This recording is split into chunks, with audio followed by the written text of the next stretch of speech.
Worthy and former Memphis Tiger Gabe Kuhn. Welcome in on a Wednesday, February 23rd, 2022 edition of Sportstime on Sports 56 with Gabe and Stats. We're always live from the Family Leisure Studios in Memphis, Tennessee, and it is day 2 of the USFL Draft, 35 rounds of madness. Gotta love it. I'm Gabe Kuhn. My partner does pre and post for the Ole Miss Football Radio Network. He is Brett Stats Norsworthy. Brett, how are you? I'm doing great, Gabe. Ole Miss and Memphis players just coming off the board every time you see a card handed in. I'm starting to get fired up about the USFL from I was going to watch it 0%. I'm all the way up to about 5% now. Pick 1 and 2, Ole Miss legends. Michigan Panthers get Shea Patterson at 1, and then Tampa Bay Bandits get Jordan Ta'amu. That's former champions of the USFL, Michigan Panthers. You know what, Brett? I hate to say it. I don't want to say it. Look, I'm going to say it. We're still doing this with Shea Patterson. We're still doing the whole I crushed number him this 1 morning with Dave. overall pick. It was so much talent. We got to stop. We've got to stop at some point. There wasn't any arm talent. There wasn't any decision and judgment making on the football field talent. And it showed at Michigan as about as poorly. He had about 2 good games at Ole Miss. But some fun picks from the University of Memphis as well. We'll get to that. Producing the program, Go Tigers 247 writer, Brian Dacus. And also, I was joking about him writing a dissertation about Donda 2 and Kanye's listening party last night. I heard all 534 words of his dissertation before the show today, Brett. It's unbelievable. Yes. Brian, how are you doing, man? What a great night we had last night with Kanye. The whole Kanye community coming together for another spectacular night of listening. It looked 534. I will hit the Google machine real fast for me here, Bryant, and see how many words were in the Gettysburg Address by Abraham Lincoln. You may have eclipsed the Gettysburg Address. You know what? And I got to give him credit. It was well done. Very, very well written. I bet. 272 words. So I blew it out of the park. You doubled Gettysburg, arguably the greatest speech in the history of oration. Well, there's a new sheriff in town. Move aside, Mr. Lincoln. The listening party looked interesting. He had water on the stage. Oh, yeah. There was like a pool of water around the whole stage. Yeah, I'm still working on my theories, coming up with what was in his mind to make that. But it's got to be great if it's something from Kanye. That's for another dissertation another day. Oh, yeah. How hard one, guys? Oddest Oval Office meeting of the Trump years. Trump with Kanye, Trump with Orgeron. Oh, Kanye. Yeah, I'd say Kanye. Got off the rails. Edo. Got off the rails. And Edo won an Eddie at that time. So they were but Kanye's bigger than Eddie O. Oh, yeah. Yeah. Sure. There's no question about it. Didn't Kim K go in there, too? She did. Oh, yeah. And it was open mic at the comedy club, too. I mean, that sounds like a Simpsons episode, those three being able to visit. It looked like it. In fact, I haven't watched much of The Simpsons, but, yeah, that's kind of what I imagine it is. First out of our show brought to you by Lexus of Memphis, the one and only Lexus dealership in Memphis. A lot to get to today. At 3:30, bring on Alex Kuhn, my brother from KGYM Radio in Cedar Rapids. Iowa last night got a massive win and beat the heck out of Michigan State. Tom Izzo's team is struggling, but they beat them 86-60. Go ahead. And it was Go ahead. The joke writes itself. Go ahead, Gabe. You get to it first. It was the battle of handshake line takes because Fran McCaffrey, the coach for Iowa, hates them, and Tom Izzo absolutely loves them. Weren't they great in it last night? A great handshake. Tom Izzo, I can't imagine that was a fun handshake line for him. I whipped that text off to you a second. Immediately. Zeros, didn't it? Immediately. And Keegan Murray, by the way, I mean that's a player of the year type guy. He's unreal, and he's going to have a good NBA career. We'll talk to Alex about that. I would love to know who moved away from who, and it might have been mutual, but I wonder if it was a bigger party moving away from the other one. Amani Bates from Izzo or Izzo from Amani Bates, because he wouldn't help them either. Well, yeah, you never know about situation and how people's brains work. It's interesting. I don't know. His handle's going to be bad wherever he goes. Yeah, I don't know. But, yeah, you don't know about leadership and how they're going and what role he's going to play. Might not have been asked to handle it there. That's right. I tried to give that Michigan State team credit at the beginning of the year. They don't have anybody that's really a killer. They don't – I mean, not Gabe one. Brown is their guard that you look at as probably their best player, but I mean he didn't really do it for me. You're right, Gabe Kuhn. You look around college basketball, and there are very few teams that have that guy that can get into the offensive end. Everybody else get the heck out of the way, clear out, and I'm gonna make something happen. Also with Alex, very few. Yeah, that's true. Also with Alex at 3:30, we're gonna have to talk about the incident that actually sparked that Tom Izzo, Fred McCaffrey. But they're talking in his country. The Juwan Howard and Greg Gard interaction on Sunday. 4 o'clock, we'll bring on Blake Lovell from Blue Ribbon Magazine. Most people have about, 6 SEC bids at this moment. With Blake, we'll discuss who those will be and what the state of the SEC is down the stretch of the basketball season. 5 o'clock, bring on Kevin Sweeney from College Basketball Central and Sports Illustrated. We talk bubble, where the Tigers may fit in to the bubble conversation. What teams Kevin is writing going into March. 5:45, we get out with Taco Bell Crunch Time. AutoZone listener line, you know it, 901-360-8255. You can also watch us live and message us on Twitter, YouTube, Facebook, Twitch, and at sports56whbq.com. Brett, we're finally to that point in the college basketball season where every night really does have bubble implications. You have to actually be on every other team watch. Every other team watch. Cue that famous CBS kind of NCAA music. Roll it. We're there. Literally a week from yesterday, will be March 1, and we will be into teams eliminated, the season being over. Now, I do like, and it's a refreshing change from college football, but it's not accurate when people say everybody has a chance to get in the tournament. There are some conferences that limit invitations to conference tournaments. Not a lot, but some. If you don't finish in the top 12 or whatever, you don't even get invited to the conference tournament. But most of college basketball gets one last fighting chance. But also, it just sort of turns up the heat on the college basketball season. If you're a Tiger fan, there were games last night that you had to keep an eye on. Arkansas, Florida. Because Florida, you don't know what they're going to look like. Kansas State, you had to keep an eye on. Oklahoma, Texas Tech, San Diego State, Boise State. Heck, St. Bonaventure and Rhode Island you were watching. And the out-of-town scoreboard was pretty favorable for the Tigers last night. It was. There's a couple of interesting ones that, like Kansas State. Kansas State loses 102-83. I'm ready to count them out. You stop calling them a bubble team. They're 14-13 with Iowa State, Texas Tech, and somebody else left on the schedule. And my man Bruce Weber has finally just said to heck with it and eschewed the mask. He's no longer even wearing it around his chin. And then Oklahoma. Way to go, Bruce. Oklahoma too. Why were they considered a bubble team going into even last night against Texas Tech? Lose to Texas Tech, of course. Gabe, that's my I don't team. get it. Going into the tournament, I think they have a chance. Texas Tech. I do too. And I was talking with Dave this morning, with Jay Morgan Harder this morning on Dave's show about just really, I think there are a lot of teams in play to get to basketball's promised land, New Orleans, the Final Four. And that's going to be a fun setting because that's going to be the first time we've really had that setting since 2019. No tournament in 20, all bubble in Indianapolis last year. Best they could do. No criticism whatsoever. It was the best they could do. Had to do it to keep from getting their head torn off and the sport being out of business. Had to get their tournament in and TV partners satisfied. Yep. But New Orleans will be fun. I think there's a bunch of teams that can land in New Orleans. This is the time of year it starts winnowing down. How many can really win it? How many can really cut down nets? Yeah.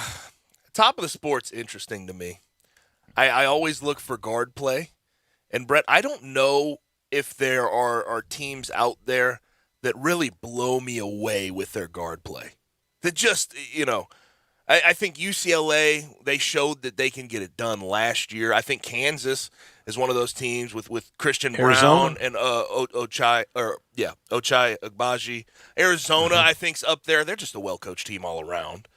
Boogie Ellis and USC? Yeah, I'm not ready. I like Drew Peterson. I am. I'm not. But here's the problem. When you get into a tournament setting with a guy like Boogie starting and getting 30 minutes a game, you're inevitably going to get the 0 point dribble it off his knee. Yes. He's going to dribble it off his knee in crunch time every time. You're going to have the 0 for 12 field goal game, and it's hard to overcome that in a tournament And they're going to show setting. that tight TV shot that looks like he's about to cry. So the games, every time. The games we were supposed to watch last night, I think it's fair to say, for the Tigers' sake, Kansas State, Oklahoma count out completely, and that's good because Big 12 power conference.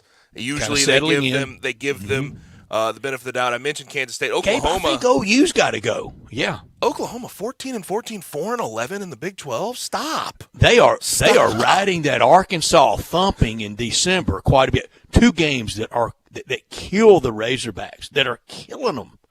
The getting pounded like that by Oklahoma, but it was on the road, okay, before Christmas, okay. We know different motivations that time of year, but that loss in North Little Rock to Hofstra just really hangs with Arkansas. I think Hofstra is at 98 today in the net. That's not a bad mid-major team. But no, you got to win that game if you're Arkansas. Yeah. Arkansas pulled it out last night, though, against Florida. They did. Florida's in trouble. Yeah.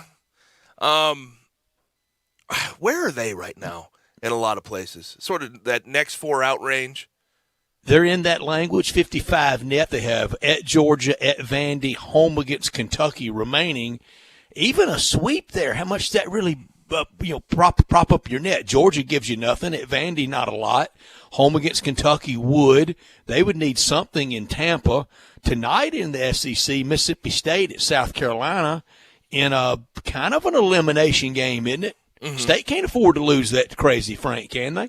Right, but I don't know how. I mean, they'd have to make a pretty substantial run here at the end of the season, string together some wins and get a couple wins in the SEC tournament to really put themselves over the top. They're probably an NIT. State's at 47. They're basically an NIT team at this moment, Mississippi State. All right, let me ask you guys something. NIT last year, who did the Tigers defeat in the finals in the NIT last year? State. Yeah. They're very good, very good. That's exactly right. So Mississippi State may be looking at going back to another NIT. So what transferable benefit did last year's NIT really get Mississippi State? Nothing. Nothing. Nothing. Well, we beat this conversation to death, don't we, Brett? I mean, the NIT championship in the grand scheme of things. And when all else fails, I'm going to beat it a little more. Brett, unless 12 of 12 on your roster, that your top 12 players return, I don't think there's anything transferable season to season with making a long run into the NIT.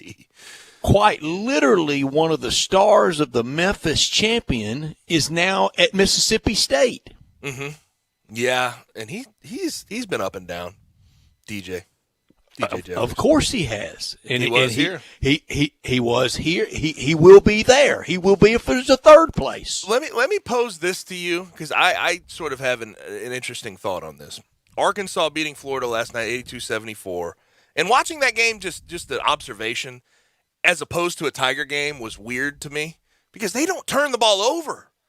Arkansas doesn't. Both of those teams, and Florida is a little different. Arkansas for sure does not turn the ball over, but they pass the ball crisply. There was 14 turnovers altogether. That's a good night of turnovers for the Tigers. Arkansas only had 5. Is very well drilled, very well coached. But what do you think about Arkansas this year in the tournament setting, making a run? Do you count it out? Oh, Gabe Kuhn, you amaze me every day. You're so good, and you're walking it right into my top story of the day. So I'll get to that. This hour of our show brought to you every day by Lexus of Memphis. They're at 2600 Ridgeway and online at lexusofmemphis.com. The one and only Lexus dealership in Memphis. Give them a call at 901-362-8833. Great offers on all 2022 models and special leasing options. Drive in luxury and confidence knowing that every new Lexus comes with complimentary first and second maintenance services. Stop by today at Lexus of Memphis at 2600 Ridgeway and put yourself in the driver's seat of the all-new 2022 flagship LS500. You'll be looking and you'll be driving in style again. The only Lexus dealership in town. Online at lexusofmemphis.com. When you purchase a Lexus, you get top-of-the-line engineering and design, and they make for the luxury driving experience. Experience amazing at Lexus of Memphis. Top story of the day. And top story of the day for me is the Tigers looking at what they have on their schedule.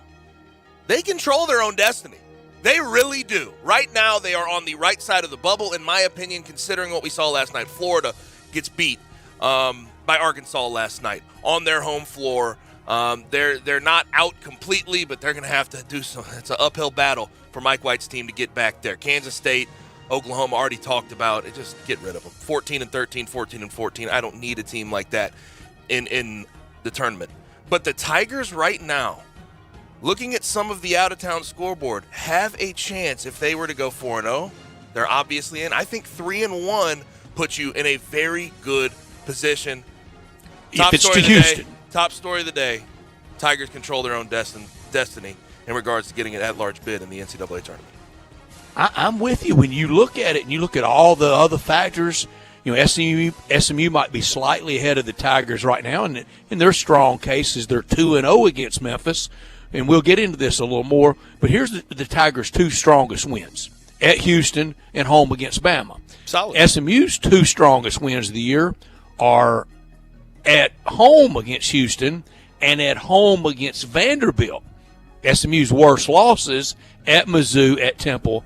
The Tigers' worst losses at East Carolina and at Tulane. My top story, Arkansas, with that road win last night at Florida. And now the biggest show that hits Bud Walton Arena when Cal's Cats, the Kentucky Wildcats, show up. And they show this Saturday at 1 o'clock, national TV game on CBS. The Razorbacks were hammered by OU and lost to Hofstra in December in North Little Rock, a de facto a home game for the Razorbacks. Then 0-3 started in the SEC, and now 11-4 in the SEC, 22-6 overall. Eric Musselman took them to the Elite Eight last year. In his first year, COVID year, he was at 20 wins. I don't think they were going to go on a big run that year, but he got to 20 wins in his first year, and that program was really down after Mike Anderson. Mike Anderson did a good job, but not a great job, and is a good man, and it was time for a change. The trajectory with the Razorbacks is unmistakably going in the right way. There's no doubt. And with that, Louisville, they should have one person on that list. They should make whatever kind of offer their best offer to Eric Musselman and make him turn it down. Makes sense to me. Not top story of the day. Not top story of the day has to do with the USFL draft. And look, I'm glad. I am always glad to see football trying to expand, trying to fly in the spring, and trying to make things happen. I think the USFL is in a weird spot, though, with the XFL getting the partnership with the NFL. USFL picked a really tough year to come out of retirement, but some names definitely came back through the fold. I mentioned the first pick overall was Shea Patterson to the Michigan Panthers. Second pick, Jordan Ta'amu to the Tampa Bay Bandits. Brady White gets picked in round 12, pick 7 by the Tampa Bay Bandits to back up Jordan Ta'amu. And Paxton Lynch, round 12, pick 8, right after Brady White, to back up Shea Patterson with the Michigan Panthers. Joey Magnifico today, round 34, pick 7 to Michigan Panthers. I don't know how that'll work, coaching at SBA and everything else. Well, we'll see.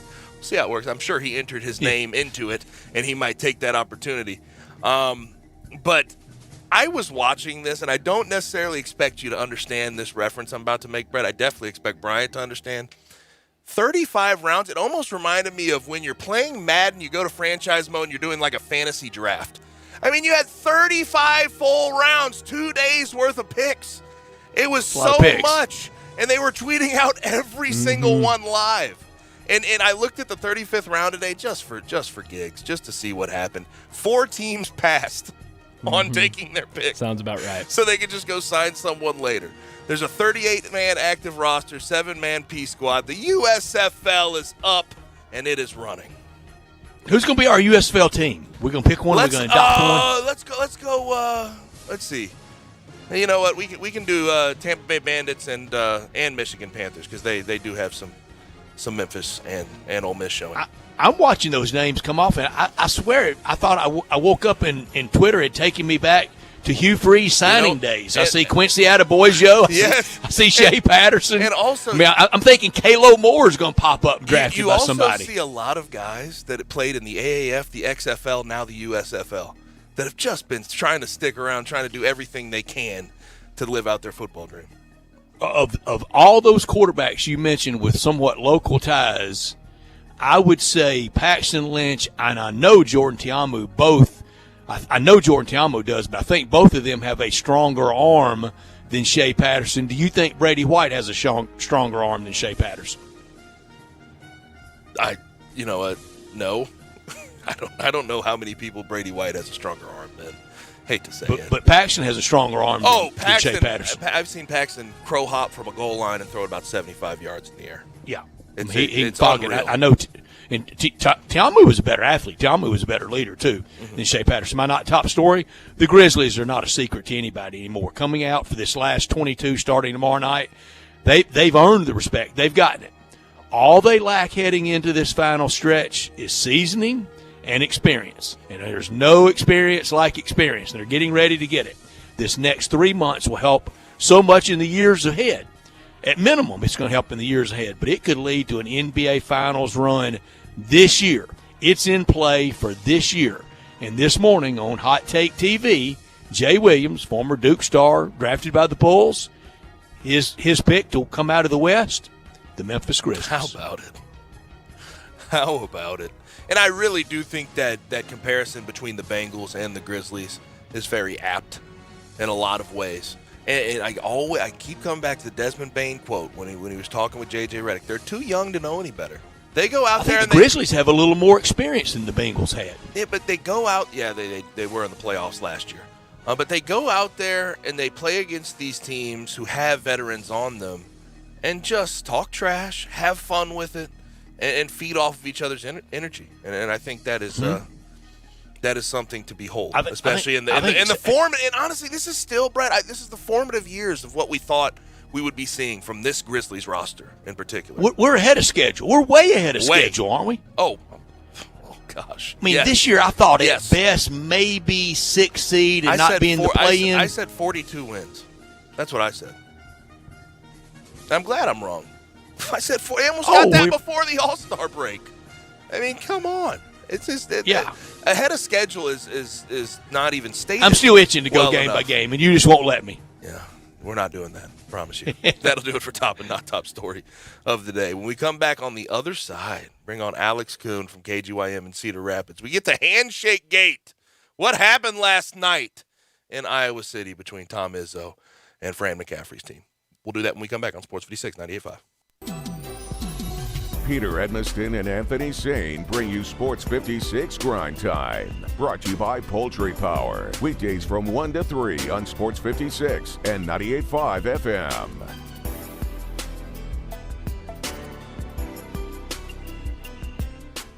So you need to sell your house? I have the solution. Call 901-406-1101. That's 901-406-1101. Call my buddy Bill at I Buy Houses. Any house, any area, as is. It's literally as simple as that. Just pick up your phone.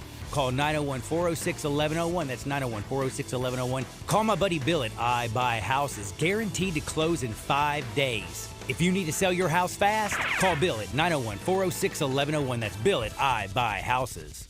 Brian Elder's Roofing Solutions. I'm Brian Elder. There are a lot of ways to ruin your roof. Probably none worse than ice and snow.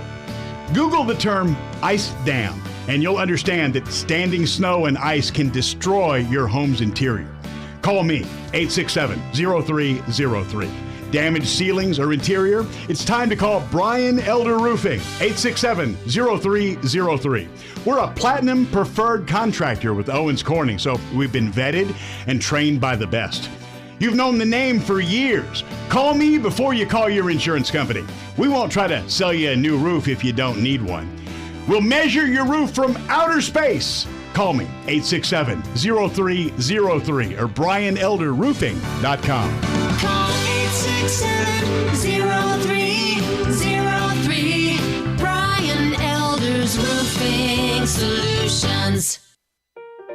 Have you wanted to speak a new language but thought it'd be too difficult or take too much time?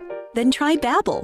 In just 15 minutes a day, Babbel teaches you conversations that you will actually use. With 14 languages and lesson topics like travel, business, relationships, and more, you'll learn what matters most to you. Babbel. Language for life. Learn a new language with ease. Go to Babbel.com to try for free. That's BABBEL.com. Hey, Mid-South! South, the Kia President's Day sales event is in full swing at Gossett Kia on the Pike, and you're going to want to make your move today. Get Kia's 10-year, 100,000-mile powertrain limited warranty and get ready to ride in a 2022 Kia Forte LXS, $199 a month. 2022 Kia Soul LX, $219 a month. Both 36-month leases, $27.99 due at signing. Plus 2022 Kia Sorento LX, we Gossett, $308 a month. 36-month lease, $34.99 due at signing. So come see Bobby J. He's going to put you in a new Kia today. Gossett Kia, 1900 Covington Pike, or online KiaCovingtonPike.com. If you want it, we Gossett and Gossett Motor Cars. All 36-month leases, $650 acquisition fee, $30,000 per year, 20 cents excess mileage. Forte NE 456 841, MSRP 21090. Soul in 78 23 215, MSRP 21515. Sorrento NG 104027, MSRP 31460. Includes all rebates and incentives. PF 695 must finance through KMF. Excludes tax title and license with approved credit. See dealer for complete details. Offer valid through 2/28/22. Dealer stock only. Barks now offers you just about everything you need for your furry family member. Daycare, luxury boarding, award-winning grooming, veterinary checkups, diagnostic services including digital x-ray, fluoroscopy and ultrasound, complete dental service, vaccinations, preventative care for fleas, ticks, and heartworms, and just about any needed surgical treatment. And did I mention that we treat cats and all types of exotic pets? We are the newest member of the Barks family and the newest, most high-tech veterinary hospital in the Mid-South. Located directly across the street from Barks and Recreation, we are a full-service hospital with a fantastic, experienced staff. If you're having problems getting a timely appointment at your current vet's facility, we are here to serve you. Call us at 901-979-8888. Barks and Medication. Excellence in veterinary care. Now, back to Sports Time on Sports 56. This hour is brought to you by Lexus of Memphis. Here once again are Brett Norsworthy and Gabe Kuhn. I've been moving calm, don't start no trouble with me. Trying to keep it peaceful is a struggle for me. Don't pull up at 6 a.m. to cuddle with me. You know how I like it when you loving on me. I don't wanna die. Back rolling on Sports Time with Gabe and Stats. Time to bring in Alex Kuhn at Alex Kuhn 523, co-host of the Todd Brommelkamp Show with Alex Kuhn on KGYM Radio in Cedar Rapids. Alex, what's happening, man? Not a lot, guys. How are you? Doing well. How'd the handshake line go last night between Fran McCaffrey and Tom Izzo? Did you keep a close eye on it? I did not. I don't think there was an incident, though. I don't think Tom Izzo was ghost handshaking anybody, and I do believe the Hawkeyes went through the line, I think. It's a good thing. Fran is like, I went back and checked his comments. He's almost adamantly against the handshake line, isn't he? No, he is adamantly against the handshake line. He doesn't like it. And it was weird because you had two polar ends of the spectrum of this nonsensical culture war debate playing each other last night. Wouldn't you know it? Yeah, the night after all of these sort of these views came out, all the takes came out. But leading up to the handshake debate was obviously the Juwan Howard situation. At this point, that conversation has become really exhausting, guys. I have moved past it. It is frustrating to see what it has devolved to. And me and Brett talked about this yesterday on the show. Yeah, look, I think we're almost moved on from it. Mm-hmm. Hopefully, it came at a really bad time in the news cycle where football is done and not a lot's going on. So that was a story. We got the USFL. What are you talking about? 2 days. We got the USFL. The USFL. Brady White getting drafted. I know. Look, I had a lot going on. But the truth from the beginning was Juwan Howard was dead wrong and deserved to be suspended, and he will be suspended for the remainder of the regular season. And that is a heavy price to pay for a team squarely on the bubble with a brutal rest of the regular season coming up. And it's a heavy price to pay, but it is the right price to pay for what he did. I didn't think he deserved anything beyond that. I heard people saying it's a slap on the wrist. It's absolutely not. a slap on the wrist. Greg Gard pays a fine. You know what? Whatever. We'll move on from the pettiness, and Michigan's in a really tough spot now with a couple of their key players out for a game and their coach out for the remainder of the regular season. The rest of the regular season, they have Rutgers next at home, Illinois at home, Michigan State at home, Iowa at home, and they end the season against Ohio State. A winnable stretch for Michigan. They can get into the NCAA tournament, but they're going to have to do it without their coach. What will they have to do to get in the tournament? And if he doesn't get in the tournament, any job insecurity around Juwan Howard? Would they move on from him if down the stretch they just had a lackluster finish? Because the schedule's tough. And no, I think that if they go 3-2 and then do some work in the NCAA tournament, or the NCAA tournament, Big Ten tournament, they have a chance to get in. The bubble is just pretty thin this year, but you got to watch out for two bid leagues. As far as the second part, no. This is his first lackluster year, and I think we all underestimated the losses that this team suffered last year, whether it was Isaiah Livers or Franz Wagner or whoever. Those are two very important pieces, and they need to reload through recruiting. And they have some young players, so I think they're going to take a step forward next year. So I don't think so. And when you look at the basketball right now in the state of Michigan, a little bit of uncertainty. And I'd argue right now that maybe Michigan State is a little bit more uncertain in their future with Tom Izzo than even Juwan Howard is at Michigan. And we're just not used to seeing two very lackluster years in a row from the Spartans, and they clearly have not they have not been able to replace Cassius Winston or Xavier Tillman or Jaren Jackson Jr. There's no bucket getter. They don't have a killer. They don't have a guy. They don't have a go-to scorer, and you're just not used to seeing that at any position for that team. Do you get the sense that Tom Izzo is sort of in a different spot with the sort of changing look of college athletics? And do you how likely do you think it is he moves away and retires in the next 2 years, or maybe this year? I don't know. I think next year's huge for him because it's certainly a changing landscape, but he's recruited well in the past. They've gotten a lot of good players into the program, and it's all about finding that balance because they want to be developmental. They also want to send guys to the league, and it's a hard balance to strike right now. But at this moment, they just don't have that clear-cut star. And I'm looking back to that 2017-2018 team that was, I believe, a number 2 seed in the NCAA tournament. Went to the Final Four. It's a world of difference. Miles Bridges, Cassius Winston, Nick Ward, Jaren Jackson, Xavier Tillman. I'm sorry, Michigan went to the Final Four in 2018. I'm sorry, not Michigan State. I'm sorry, Alex. No, it's a world of difference right now, and you're wondering which one of those programs is going to be able to position themselves better in this new climate. So who is the team this year that if all the chips had to go to the middle of the table in the Big Ten offices, this is the one that can go to New Orleans and win it all? Who's that one team?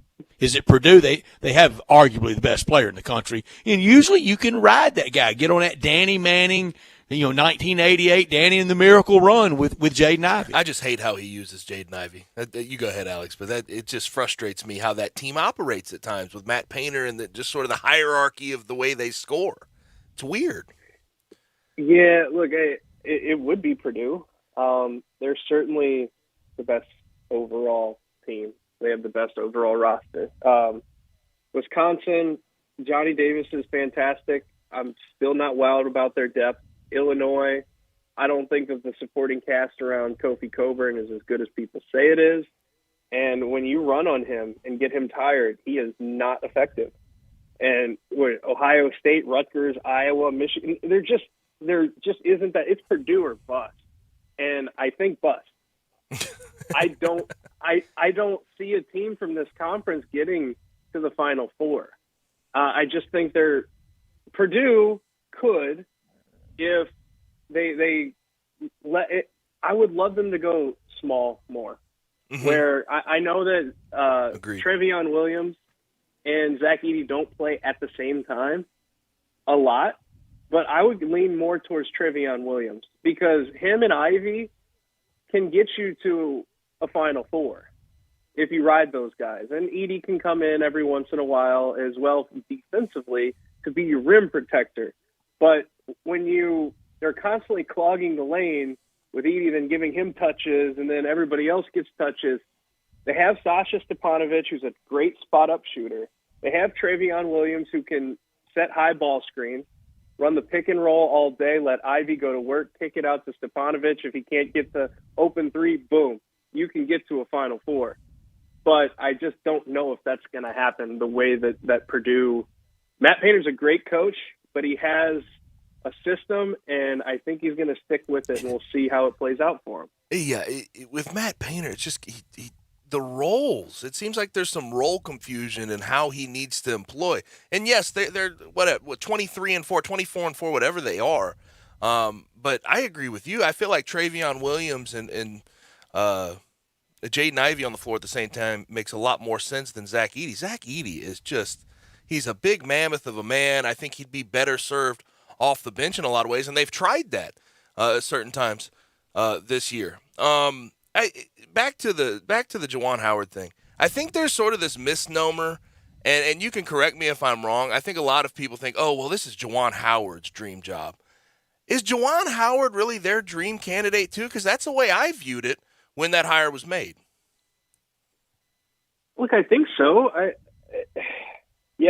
Up until this year, everything seemingly was going swimmingly, and you get away with certain things when you're winning, and then this year they're struggling, and all of a sudden the noise starts to come in. But the thing with Michigan, whether it's been Juwan Howard or Jim Harbaugh, they stood by their guys, and that's what I expect to happen. Sure have here.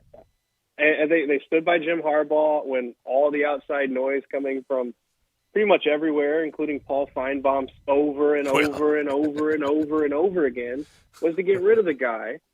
And they didn't do it. It paid off for them. And that's really good for them in the long run because they were starting to develop a little bit of a reputation for having too high of standards, cycling through coaches too quickly, and they've seemingly got rid of that. I expect that to continue. And here's the thing, though. It's thin ice for him, for Juwan Howard. He has to clean up his act. That can never happen again. Nothing like that can ever happen again. And I agree. I don't think it will. No, it won't. And his reputation had not been of that. I mean, he probably, out of the famous Fab Five, he probably had the most pristine reputation. Yeah, he got it. It was excitable last year with an incident with Mark Turgeon. Mark Turgeon was giving it as good as he got it that night, though. And then Sunday afternoon developed into the national story. And you were right, Alex, in the beginning. It came on a late Sunday afternoon when it wasn't a lot going on in that field, the void. Yeah, well, look, we've all admitted that it was a very bad incident, a terrible look. It has been handled. It blew up. I think it'll subside now, hopefully, after we got all the discussions about handshake lines and whatever else, and what about the babies and all that stuff out of the way. The children. And on to the next whatever discussion we've got. What about and the there children? will be a next. And it's for the kids. What about the children, man? That's my favorite. That's my favorite. What do we line. tell the kids? Yeah. I don't think it's that hard. Here's what you tell them. Don't do that. I was say I don't think it's that That's complicated right, to explain to your kid that you don't slap people in the face on a handshake line. I think it's pretty easy. That needed to be explained all that much. What do you think about the Hawkeyes though? What do you think about Iowa? Keegan Murray is a game changer. He's a player of the year type guy. He can change a game with his presence. Do you think that they have any chance of making any noise in the postseason? Well, with them, the Sweet 16 has been fleeting. They have not made the Sweet 16 since 1998. Mm-hmm. And it's not like they're losing in the first round every year either.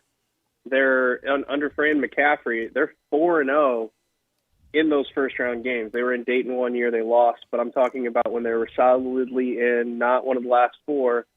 They've been 4-0 in those games. They have not been able to win the second game, no matter what type of team that they've had. And it's interesting with them this year. Keegan Murray's fantastic. He's putting his name as one of the great Hawkeyes of all time, and Iowa fans are just already saying, well, we need to enjoy him while he's around. He's probably not going to be back next year. But the thing that I wonder about is the size. And they just don't have a big man. And they're playing better defense as of late, but that's always been an inconsistency for them under Fran McCaffrey. A few good games defensively, and then a few absolute clunkers. So I think they've overachieved a little bit to get to where they're at. This has been one of Fran McCaffrey's better coaching jobs. Yep. But if they're a 7 seed or an 8 seed, and that's been their problem. They win the first round as a 7 seed, and then they get Gonzaga and Spokane in the second round. Good luck.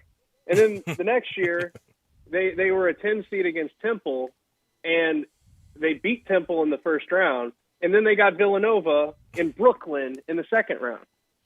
No chance. They had absolutely no chance. So it's going to depend on the seeding, but if they're on that 7 or 8 line, I think one win and out for the Hawkeyes until proven otherwise. Yeah, Alex, I know you got to go, and we do too, but I want to get this in with you. And you're right. You're talking about that second win, and that's the second weekend. People talking about, are they a second weekend team? Sweet 16. That's 2 wins. That's 2 wins. And if you're a higher seed, that should almost be automatic with that 1 versus 16 or 2 versus 15. But then you get down there in the middle of the bracket, it's very difficult. And it's why I think really for everyone, I know Duke and Kentucky, they disagree with this and some others, but a Sweet 16 year is a really good year. Certainly, if you're an Iowa fan, you're looking at it that way. Something that hasn't happened in over 20 years. That's it for them. I mean, think about it. Last year, they have one of the best teams they've ever had. Luka Garza, National Player of the Year, and they win the first round. They get Oregon. Iowa's a 2 seed. Oregon's a 7 seed, and people said it was a dangerous game, but look, they're playing a 7 seed. A lot of times, as you said, Brett, it's a walkthrough. They lose by 25-plus points, and that's with Luka Garza scoring 30 with 10-plus rebounds. Mm-hmm. It is not easy to advance, and that's why I'm really, if I'm a Big Ten fan, concerned about a repeat of last year for the Big Ten, where they went in with a lot of hype. Not going to go in with as much hype this year, but a lot of teams that could really be bounced early in the tournament, in that first round, in that 4, somewhere between the 4 and 7 range, where a lot of them are going to be bunched together. Yep. Alex, appreciate it. Hey, by the way, tell Todd if he wants to get into a handshake debate, I'll do it any day of the week. Perfect. I'll let him know. All right, man. Appreciate it. Thank you, Alex. Have a great week. See you guys. You can follow him on Twitter at AlexKoon523. When we come back, have some college basketball to get to from last night, a couple games of note to get to. And then I want to talk about some games tonight, if you're a Tiger fan, that you need to be on watch for. Sports 56, 98.5. Be sure to follow us at Sports 56 WHBQ on Twitter, Facebook, and YouTube to watch live video of our shows. Stay up to date with station events and have chances to win prizes from Sports 56 and 98.5 FM.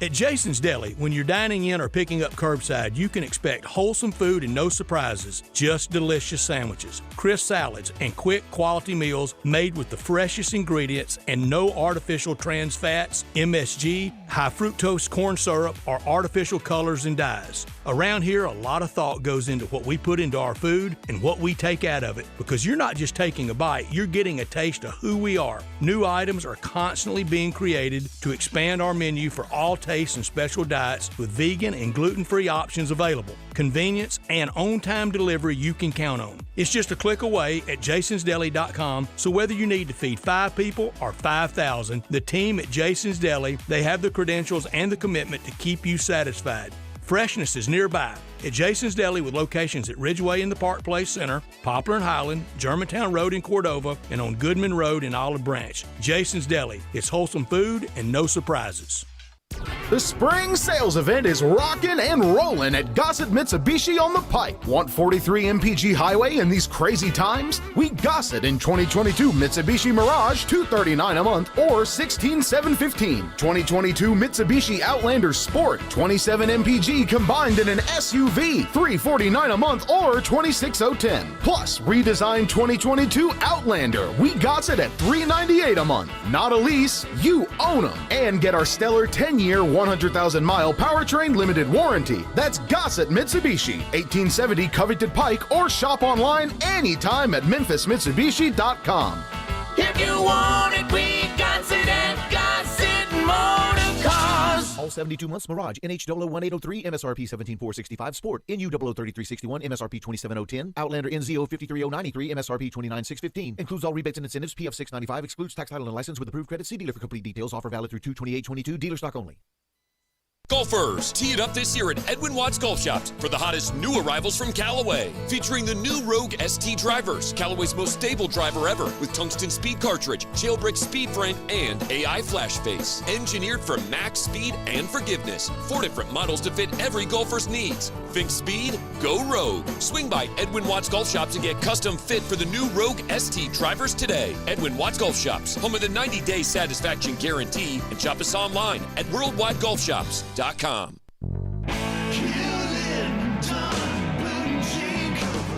Hewlett & Dunn Boot and Clothing Company, we have it all. From handmade Amish leather belts, fine and casual clothing, boots, casual boots, work boots, fancy boots, and even safety-toed boots. Lots of cowboy hats to choose from, even Nebo lights, Orco hard coolers, good-looking duck head dress shirts, duck head caps, shorts, and pants. Tons of jeans from Ariat, Wrangler, Devil Dog, and Kimes Ranch jeans.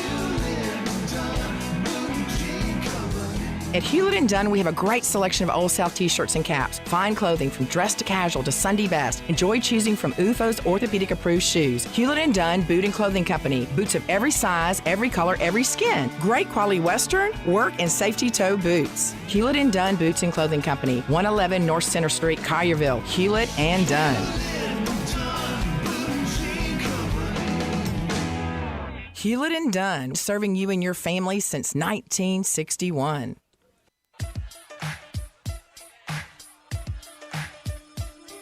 Now, back to Sports Time on Sports 56. This hour is brought to you by Lexus of Memphis. Here once again are Brett Norsworthy and Gabe Kuhn.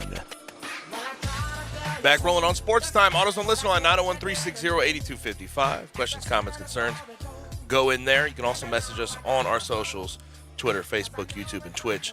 You can find those Sports 56 WHBQ on all of those platforms.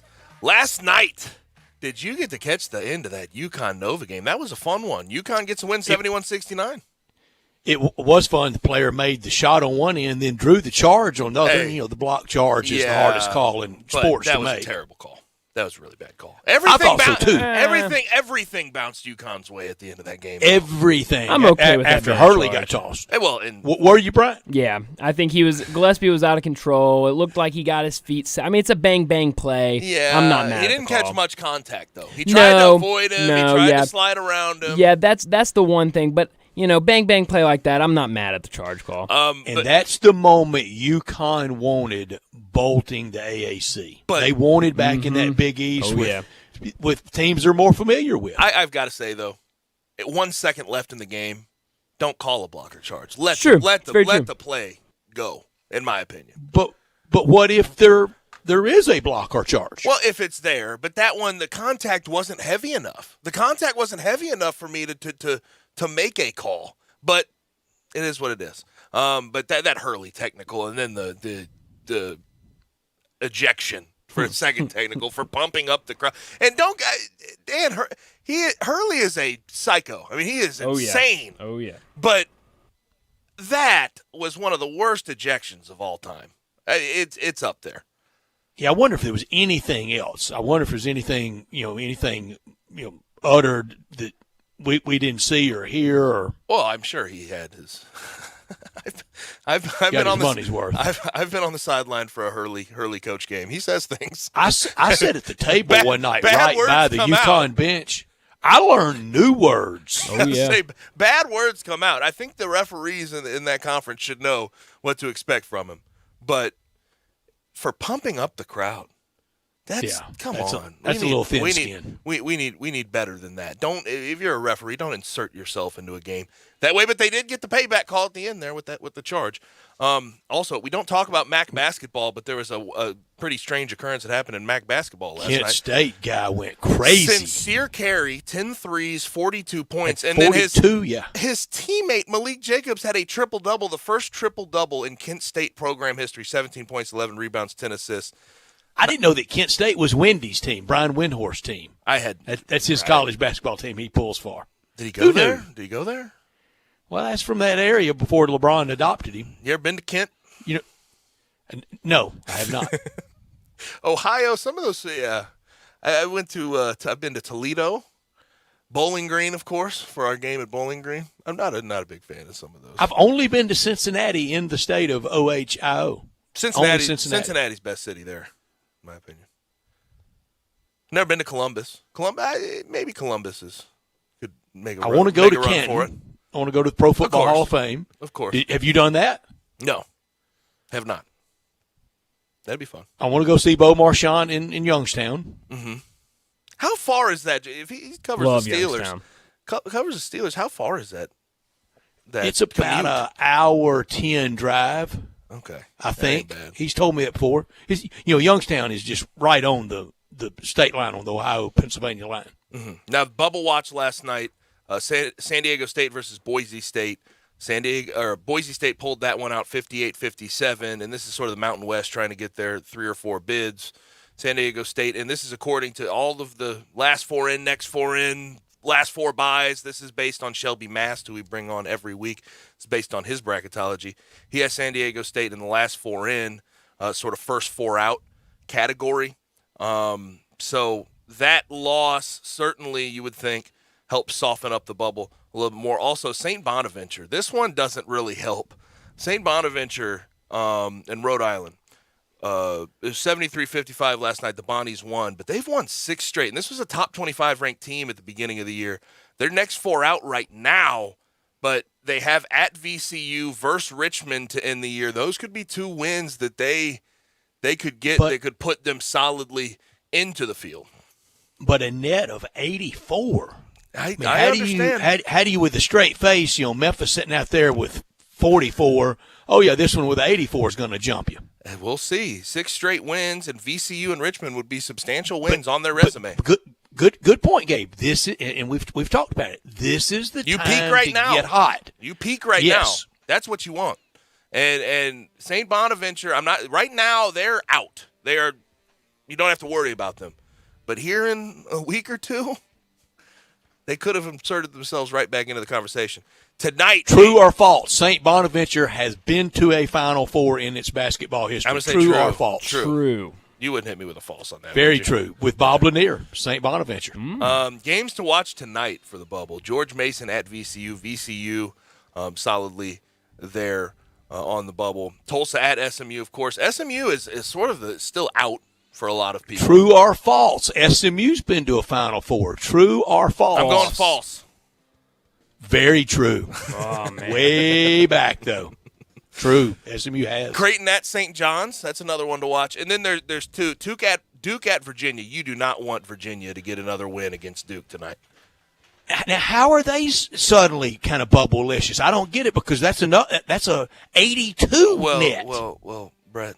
Look at their ACC, coach. Virginia. They won a national championship recently. They're in the ACC. They beat Duke this year at Duke at that. So if they get another one tonight, you don't know how the committee starts thinking about that.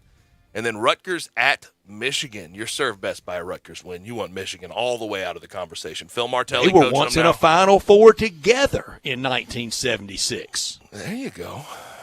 How do you have the recall 1976 off the top of your head? I remember it like it was last night. I'm bad with years. I don't know how you do that. Bobby Wilkerson with the big head injury on the big fall in the Monday night finals against Indiana for Michigan. Good old Bobby UCLA, Wilkerson. the other team in the Final Four that year. Good old Bobby Gene Wilkerson. Bartow. Gotta love it. That'll do it for hour number one. Hour number two, we're going to start it with Blake Lovell from Blue Ribbon Magazine. Talk some SEC college basketball on Sports Time with Gabe and Stats.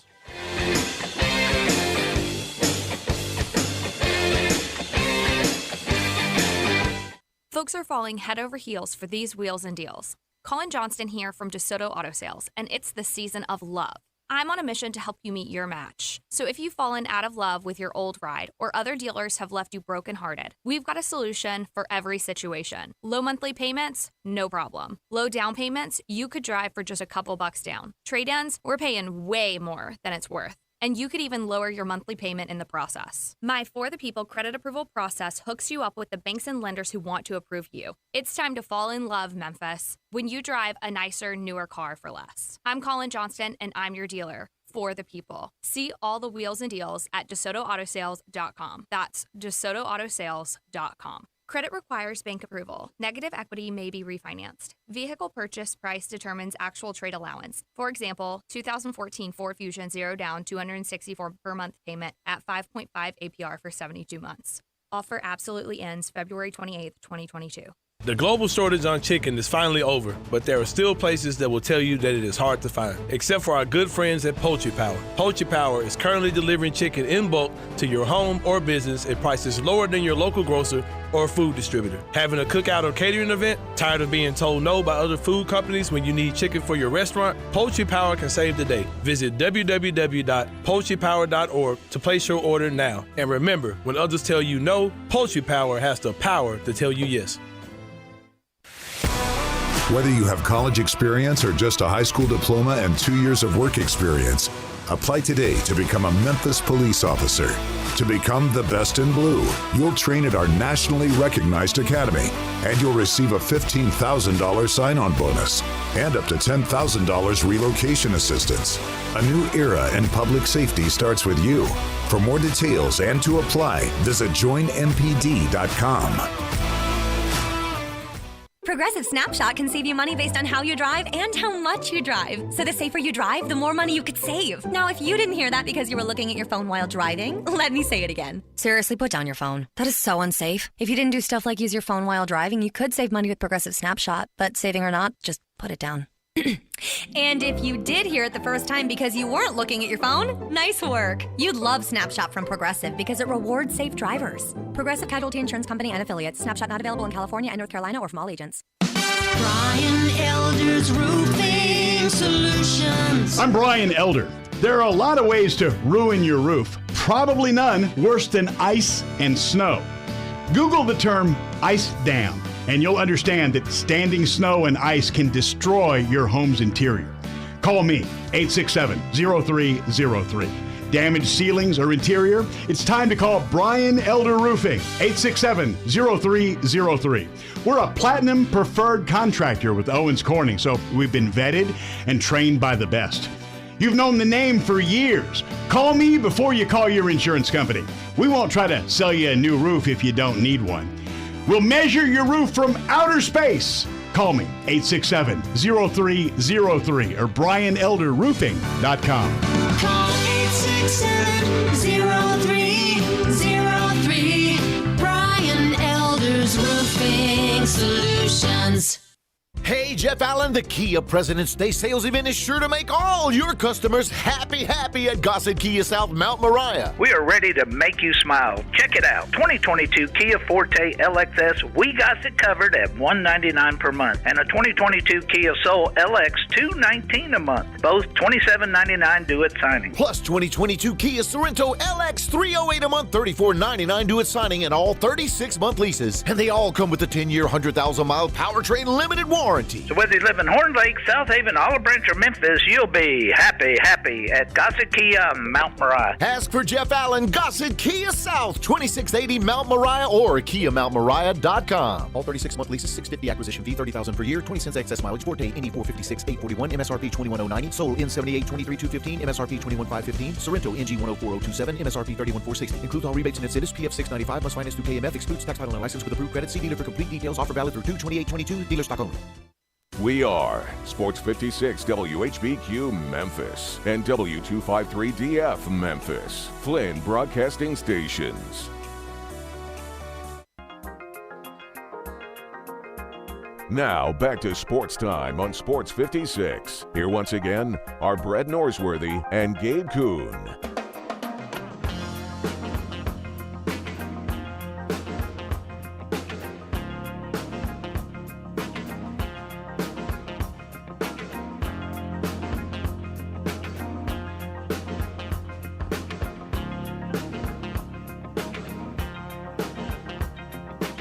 Hour 2 is upon us. Sports Time on Sports 56. Gabe Kuhn, Brett Stats, Norsworthy. Bryant Dacus, of course, producing the program. Autos on listen line 901-360-8255. Text that with your questions, comments, concerns on anything we've talked about today. Very college basketball heavy. You can also message us, Sports 56 WHBQ, on Twitter, Facebook, YouTube, and Twitch. Go to our website as well at sports56whbq.com. But time to bring in our good friend from Blue Ribbon Magazine, Blake Level, at the Blake Level on Twitter. Blake, how are you, man? Doing well, guys. Good to talk to you as always. Good to talk Blake, to you. It's that time of year. Gabe said it, and bringing you in. It's that time of year that it's college basketball heavy now until a champion is crowned. And I can kind of make the case tonight in Columbia, South Carolina, Mississippi State at South Carolina, that South Carolina is not completely done just yet. If they win at home tonight, and then in their last 3 games, at Bama, home against Mizzou, and at Auburn, and do a little work in Tampa, that could puff up that net. It's at 94 now. They do all that. I mean, they got to go on almost to the semifinal type Tampa run, but they can improve their net that much. Do you think so? Do you think 94 is too far back? Well, I think it's interesting because, like you said, it's not as though they're one of these teams like, for example, Florida, who I know is higher, but yet Florida I don't think really has a great scenario to finish the season because they play Georgia, Agreed. Vanderbilt, and Kentucky, and so it's like that's an issue. But because South Carolina plays Mississippi State, Alabama, Auburn, all 3 are big wins if you get them, and you can avoid that loss to Missouri, then yes, I think that we've seen this before with teams. Even if they're sitting back here, in this kind of spot, obviously it's going to be an uphill climb. But I think because you're in this scenario, you're looking at 3 huge wins, that's going to boost you up, I don't know, anywhere from 8 to 10 or more spots if you probably beat Alabama or Auburn. Even the Mississippi State one's going to jump you up a little bit. So, yeah, it's possible. And as we always know, anytime you think that something is not possible with Frank Martin, that they seem to find a way to do it. But it's going to be a challenge. They probably, will be an underdog in 3 of these 4. But, again, crazier things have happened. And, that was when South Carolina made the Final Four. So, you never count them out. Well, that being said, how stuck are you on that sort of number of 6? That's what you look at most bracketologists. That's the number coming out of the SEC.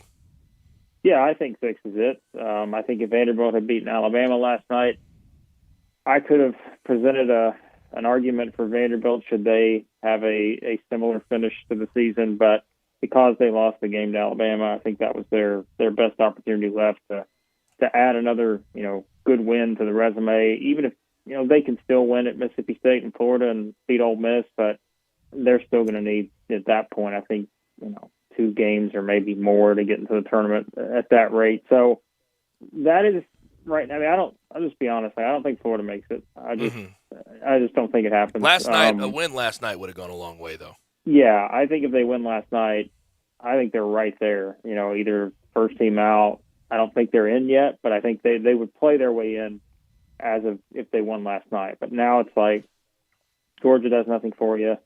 Vanderbilt doesn't really do a whole lot for you, and quite frankly, I think they could lose that game.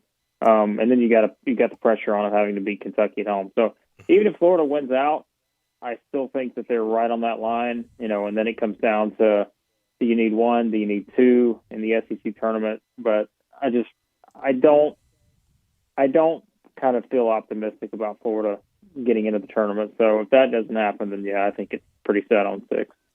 If I put the number, and I'll put it at 4.5, and you had to bet over or under coaching changes for whatever reason, older guys just had enough, maybe somebody taking an NBA job, maybe somebody taking an NBA assistant coaching job, just for whatever reason, coaching changes before opening night next year of SEC basketball at 4.5, would you take the over or under, Blake?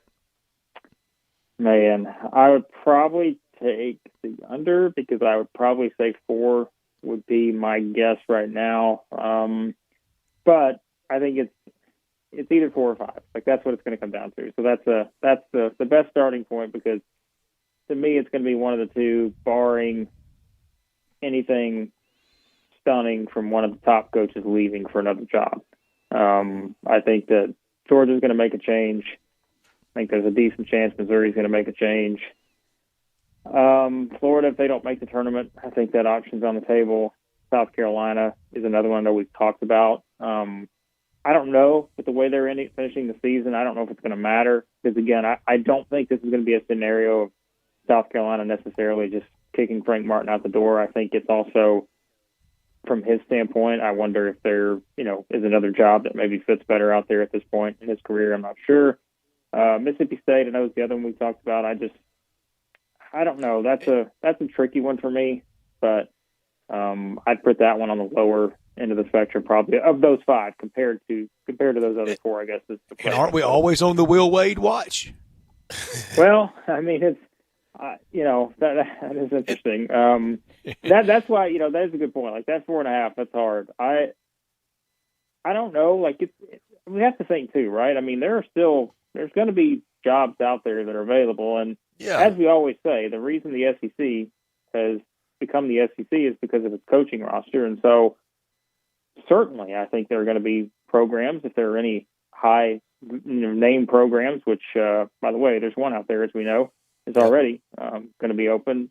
This is not going to surprise me at all. There are multiple SEC coaches on these teams' short list. It's just a matter of, do you have a better situation elsewhere? So I'll go 4 right now, but maybe I'm talking myself into more than that. So.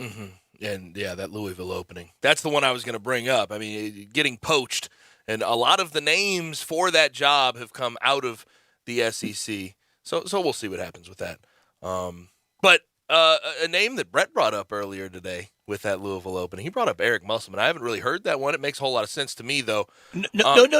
Let's clarify, because I'm already getting it from my Razorback friends. They only heard what they wanted to in that. I said he should be Louisville's number 1 choice. I didn't say he's linked to it. I didn't say he's leaving. No. I'm saying that would make sense for Louisville. I'm not Okay. trying to throw you under the bus, Brett. All my Razorback friends only heard one thing. I would imagine.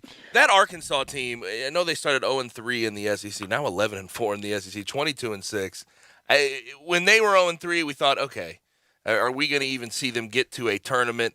Now I'm wondering, can they make a run in the tournament? So, Blake, do you think they can make a run in the tournament with what they have on that roster?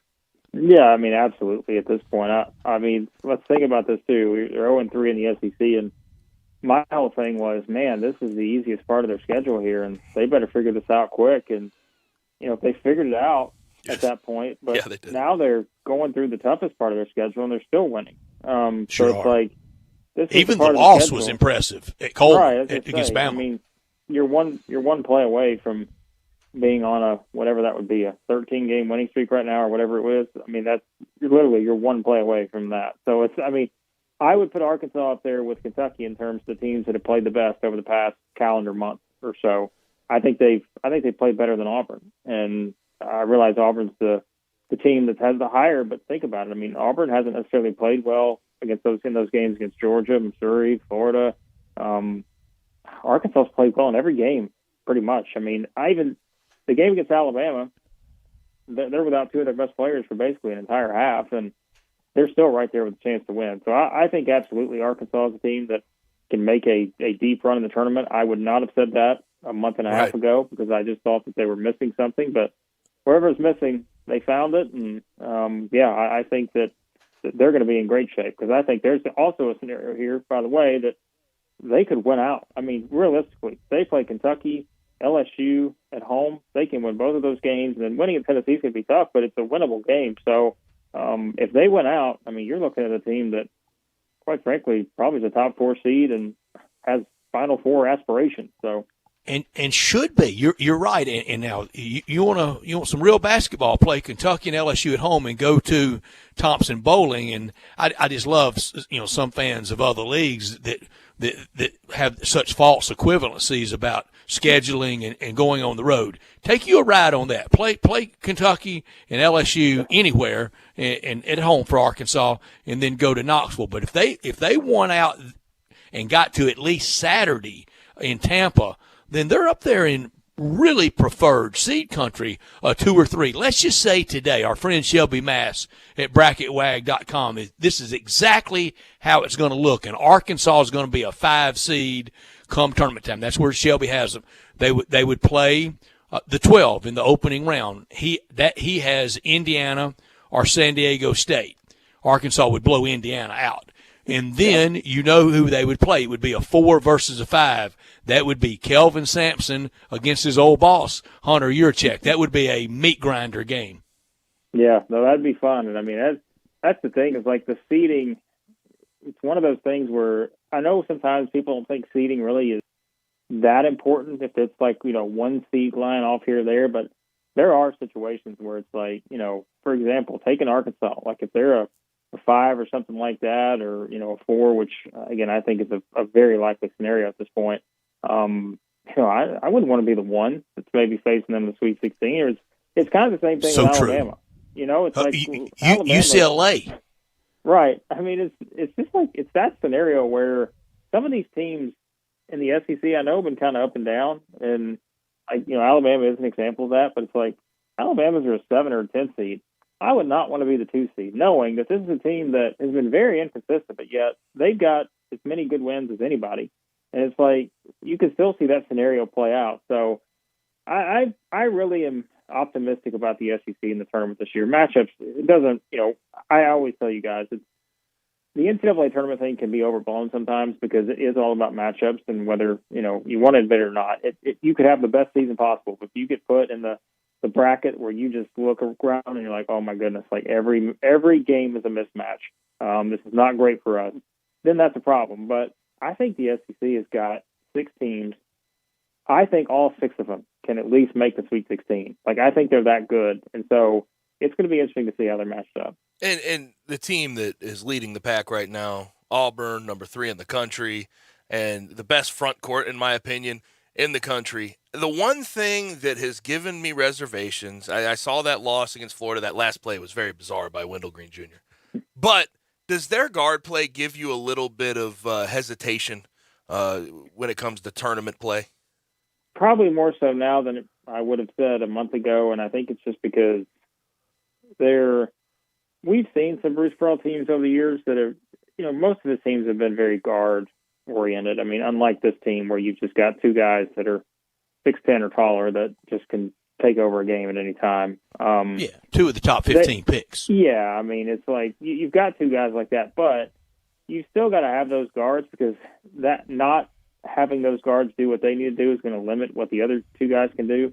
And I think in the scenario of like Wendell Green and Katie Johnson and those guys, shot selection can be an issue. I don't think there's any doubt about that. But you know what? We did say the same thing about Jared Harper and Bryce Brown at times too, where it's just the freedom you have in a Bruce Pearl offense and a style of play. And I think, you take the good with the bad and that kind of stuff. I just think it's going to be one of those things that's just going to play itself out. And sometimes it doesn't come in the best moments. Sometimes it gets you out of bad spots. You know, Katie Johnson comes just barreling in and make a shot and get you and win you a game. But I think that just comes along with it. So I wouldn't say I'm just overly concerned, but they do need to play a little bit better, especially away from home. Good news is NCAA tournament's not a true road game, and Auburn just hasn't played well in those. But I still think they're good enough to at least put them in a position to make a deep run of the tournament. But I would say I'm a little more hesitant in answering that question than I would have been a month ago.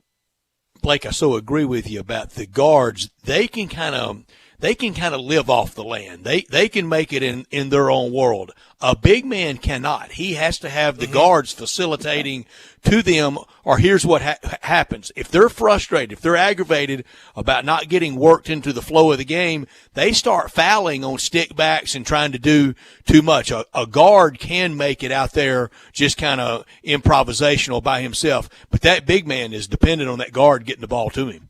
Yeah, I mean, especially in a Bruce Pearl type system, because, I mean, that's just, again, everything can be about the two big guys, but everything's still got to flow through your guards. And this is a team, too, that, as we know, I think one of the other things we have to point out with the Auburn team is they just don't shoot it as well. And I think that's something to keep in mind with this team. You know, I know the team a couple of years ago, not very consistent.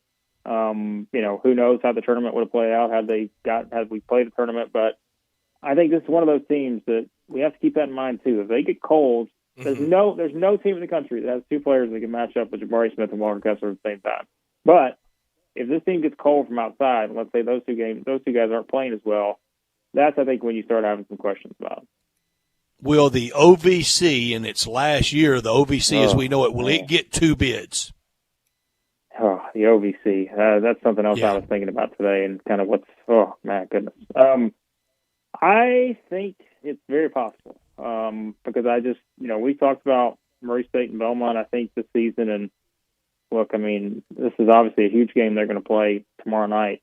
But I think it's a very likely possibility. And I hope that's the case. I always talk about it. Like, I think Matt McMahon, we talked about him last week, it's just, I don't think he's got enough credit for the type of coach he is, because everyone thought when Morant was there, it was just all about that. But he's a really good coach. And Casey Alexander, I'll be honest with you guys, I think Casey Alexander is a power conference head coach sooner rather than later. I just think he's someone that has sort of those old school tendencies that are going to make him very successful beyond just what he's done at Belmont. So I hope they both get in, because I think both of them deserve it. And I'm very curious to see kind of how it plays out there. The one thing when it comes to some of these mid-majors, and Murray State is 26-2, 16-0 in their conference, and their seed line is not going to represent that, in my opinion. I always get it frustrating. It's very frustrating. It's going to be way off. It's going to be they're 19 in the about country. 4 north. In probably their highest seed line, we're looking at 8-9. Let's be honest too. If Belmont, let's say one of those two teams get in and they're an at-large, we know what the committee's going to do. They're going to pair them with another mid-major at-large type team or something like that. They're not going to put them. I don't know. I hate the way they do this. Yeah. Where put them with, if you're going to put the power conference teams together, I think sometimes the way they do that is just, I don't love it. But I don't we'll either. see. And they almost send them to the bad table, to the kids' table. Yeah. That really is what they do every single year. But, Blake, always appreciate it. Thanks for joining us. Thank you, Blake. Enjoy the ball. Guys. We sure are. Thank you. And Blake is from Blue Ribbon Magazine. You can follow him on Twitter at @TheBlakeLevel. We talked about the OVC. Some big news out of my hometown of St. Louis. Can you believe that? Lindenwood University. Love Lindenwood. Who knows anything about Lindenwood around here? If you know, hit the text line 901-360-8255. I got recruited by them in the very beginning stages of my recruitment in football, and they have done a good job of trying to keep that athletic department growing and growing. They have an indoor facility. They have a nice football stadium. But the fact that they're making the jump from D2 straight into the OVC is substantial to me. That's big for St. Louis and St. Charles as a whole. Oh, it is. And now, have they ever played SLU? No. I don't believe so. Maybe exhibitions here and there. I don't know how the crossover sports work, some of the other sports. Well, that's one we need to promote. The night before the Mizzou-Illinois game in St. Louis, have Lindenwood and SLU play. I'm amazed that Lindenwood is making this big of a leap this quickly. Gabe, I didn't even know it was a possibility. You ever been out to St. Charles, speaking of which? I have. They have that's a cool sort of It college is. town they have. But it's a world of its own. I mean, it's out there it ain't in its own insular it's not little. St. Louis. It's not St. Louis. It's St. Charles. It's that truthfully. Yeah. It's crazy to me though. I saw that news this morning. Saw they went to the press conference. Carl Reed, who we had on the show a couple weeks ago, was at the press conference talking about it. Shout out Lindenwood University joining the OVC. Now, we want SLU. That's a sign they hold up at game day. Like everybody holds up, we want Bama. Lindenwood holds up, we want SLU. Growing up there, SLU was always a fun basketball game to coach. That's legit. That's legit college basketball. That is legitimate. Sure is. And especially when Rick Majerus was there. Obviously, the late Rick Majerus. He did such a good job there. Oh, and he was not the nicest guy in the world to his players and everything else. Didn't recruit at a very high level, but he was a heck of a basketball coach. Now, we got to go ahead and get to a break. When we come back, we break down the Tigers' remaining schedule, and we decide what they can do. They're right there on the sort of right side of the bubble. Can they stay there? You listen to Sports 56, 98.5. The all-new Sports 56 Mornings with Greg Gaston and Eli Savoy. Brought to you by Action 24/7, James Gaddis Jewelers, and Acura of Memphis. Weekday mornings from 7 to 10 right here on Sports 56 and 98.5 FM. I often say they've set the bar for the way car business should be done at Homer Skelton Hyundai. You know how close that is. It's right there at Highway 78, Lamar Avenue, and Craft Road, the very first exit in Mississippi. I say it because they always come up with new innovations. And right now, when we've had all these shortages on new cars, Homer Skelton Hyundai is always going to come through for you. You won't pay more than the sticker price for a new car at Homer Skelton Hyundai. That's Chris True's pledge. You'll never pay more than sticker price. Those other guys, they could charge you a whole lot more for that new car because they know there's a shortage. That never happens at Homer Skelton Hyundai. That's part of the philosophy and the team that's been together for about 15 years now. You want the best of service? You want the best of products? It's the combination and the trust you'll always get from the best guys around. Homer Skelton Hyundai and Genesis of Olive Branch. Hey, Jim! Thanks for coming. Are you kidding? I never miss one of your dinner parties. How's the new job? We're growing fast, and I stopped working weekends, thanks to how much smoother everything runs on NetSuite by Oracle. Fantastic. We're still using QuickBooks. Why haven't you upgraded to NetSuite? We're making QuickBooks work, sort of. Shh, watch your language. The kids are right there. Sorry, Amy. NetSuite gives you visibility and control of your financials, inventory, HR, planning, budgeting, and more. NetSuite is everything you need to grow, all in one place. And 93% of surveyed businesses increase their visibility and control since upgrading from QuickBooks to NetSuite. Yeah, sounds like it's time for me to switch to NetSuite. Over 27,000 businesses already use NetSuite. For the new year, NetSuite has a new financing program for those ready to upgrade at netsuite.com/advantage. Head to netsuite.com/advantage for this special one-of-a-kind financing offer on the #1 financial system for growing businesses. netsuite.com/advantage.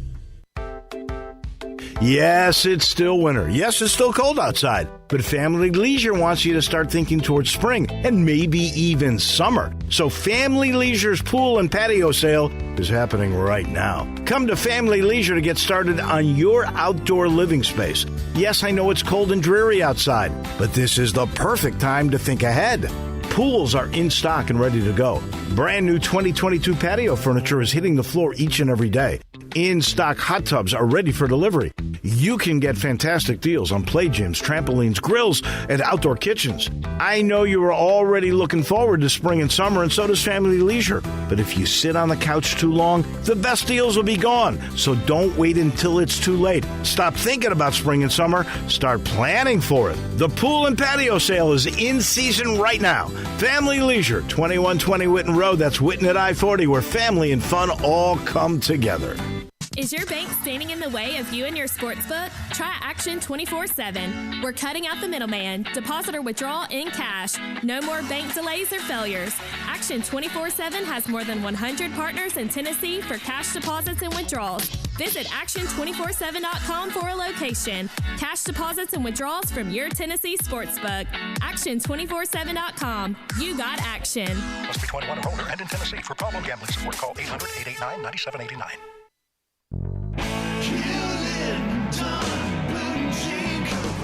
Hewlett & Dunn Boot and Clothing Company, we have it all. From handmade Amish leather belts, fine and casual clothing, boots, casual boots, work boots, fancy boots, and even safety-toed boots. Lots of cowboy hats to choose from, even Nebo lights, Orco hard coolers, good-looking duck head dress shirts, duck head caps, shorts, and pants. Tons of jeans from Ariat, Wrangler, Devil Dog, and Kimes Ranch jeans. At Hewlett & Dunn, we have a great selection of Old South t-shirts and caps. Fine clothing from dress to casual to Sunday best. Enjoy choosing from UFO's orthopedic-approved shoes. Hewlett & Dunn Boot and Clothing Company. Boots of every size, every color, every skin. Great quality Western, work, and safety toe boots. Hewlett & Dunn Boots and Clothing Company. 111 North Center Street, Collierville. Hewlett & Dunn. Hewlett & Dunn, serving you and your family since 1961. Now, back to Sports Time on Sports 56. Here once again are Brett Norsworthy and Gabe Kuhn.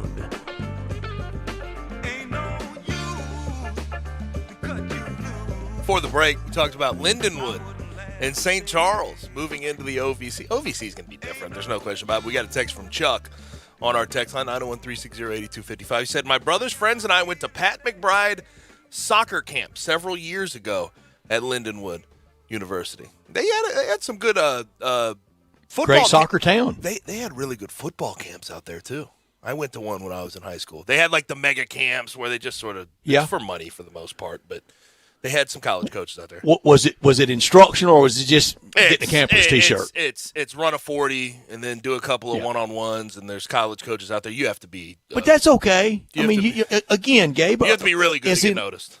As in most things, you get out of it what you put in it. You know, St. Charles, when I was sort of younger, college age, whenever I was home, that was always the place we would go to hang out with. So I had some buddies on the Lindenwood baseball team. You'd always go to St. Charles Strip to get the you'd get a cheap bottle service there on the St. Charles Strip, because you can't get cheap bottle service in downtown St. Louis. No, they're pricey. Charging you a lot at those places. At Wheelhouse, Stadium. at Wheelhouse downtown. Yeah. You ever been to Wheelhouse, Brett? You've never been to Wheelhouse. Come on. I don't think so. Okay. No. We need to make that trip. You need to come with me. Oh, I'd love to. Oh no, I don't know. I like don't to know, lose. but I don't even like that place. I used to. I got two trips planned in May. Come on, baseball. Don't break my heart. Don't break my heart. And Taylor used to like the, what are they called? The Jameson picklebacks from Mr. Thirsty's. Ew. On St. Charles Street. Haven't had them. Jameson pickle. It's a pickle shot. It is genuinely a pickle shot with Jameson mixed in, Brett. Doesn't sound that appetizing, does it? Well, I need to stay away from the Jameson, so I better watch the pickles. Pickle juice, it's a I damn near pickled once. That's why I got to stay away from the Jameson. I hear you. Tigers, though, down the stretch, they get back into playing tomorrow against Temple. Temple's actually surging, though. Temple at 15-9, but they have 4 games left. And right now, Brett, I'd say they're on the right side of the bubble. Temple, their 2 best wins this year, they defeated Vandy. Gosh, who in the AAC didn't beat Vandy this year? SMU did, and Temple, they did as well. I guess their other best win probably against St. Joe, their ugliest loss, and it's for everyone. It was to South Florida, USF, and USF at 248 today in the net. But the Tigers, all right, never mind Sunday. I mean, Sunday happened. It's over. They got pounded. It was ugly. Tigers still hanging in there. I won't say as solidly as a week ago right now, or even last Friday before the SMU game on Sunday. But if the Tigers 3-1 down the stretch, and that only loss is to Houston in Memphis at FedEx Forum, so then that would be a push when those two. I mean, just a little work. maybe revenge against SMU at Dickies Arena. And here, and Gabe, I'm big on head-to-head, but I can, with a straight face, and I would make it, if it was opposite this, I can make a case that if Memphis runs into they go 3-1 down the stretch, the only loss is Houston. They get into the AAC semifinals, and that would be 2 versus 3 on Saturday afternoon. They defeat SMU in that one. Well, that would just be 1 win over them, but I think that would negate, because Memphis did win at Houston, and they have defeated Alabama, and the net would be a little higher. Then I think they would be the team in with just winning 1 time against SMU, defeating them twice. I can easily make that case. Yeah, and it's not part of it. I see where you're coming from with that. I still think SMU, it's pretty defined what they can go do if they want to get in as well. I mean, if it all sort of hangs together. They have Tulsa, Houston, Cincinnati, and Tulane to end the year. They've already beat Cincinnati pretty substantially. That game at Houston, they got to go 3-1 as well. They got to go 3-1 as well. Then they beat Memphis's game set match three times. Yeah, but I don't think that say the Tigers go 3-1 and lose to Houston, and then lose to SMU in whatever round that would be in the AAC tournament, I'm not counting the Tigers out yet. I still think there's a slight. I don't know how you chance. put somebody in if they beat you 3 times, and it's tit for tat on everything else. Both of them possibly in is what I'm trying to say, depending on. Okay. I'm sorry, Gabe. Depending on what happens around the country. Well, and that sure could happen. Throw you off, and with some of you're going to get a bid stealer or two, an automatic qualifier or two in some of these smaller conferences. The AAC needs chalk. They need Murray State to win that OVC and kind of nuke Belmont. Mm-hmm. But the Tigers are 3-3 in the quad 1. That quad 2 is really what has killed them this year. In all reality, 3-4 is just not going to hold up all that well. And they have 2 really substantially bad losses against ECU and Tulane. Granted, in a lot of ways, blowing that lead at East Carolina, that's the one. In a lot of ways, it's frustrating because they were decimated by injury. And against those teams, though, you don't want to use that excuse. You can't really. No, you don't. If you got Memphis on the jersey, you should win at Minges. And tonight at Minges, here's one for the diehards. It'll be a socially distant crowd. USF at ECU. You like that one? They're not even getting in the CBI this year. Neither of those teams. They're going home after the year. The Hubble telescope can't see those teams. It'll be on ESPN Plus, though. Need a login? No, I'm not going to steal. You know what? Actually, Brett, I got told by somebody it's not stealing. I don't know. It's different with ESPN and Netflix, but you get a certain amount of logins that you can use. Yeah, it's not it's by stealing. people now, not by household. Yes, it's by the amount of logins you have, and if there's too many logins, they log on, they log off somebody else. Yeah. So you wouldn't be stealing. It's Well, not I wouldn't piracy. overdo it. That wouldn't be piracy, Brett. And I wouldn't abuse it. I'm not a hog. But the Tigers' rest of the schedule, no possible slip-ups against Temple, Wichita State, and South Florida. Just none.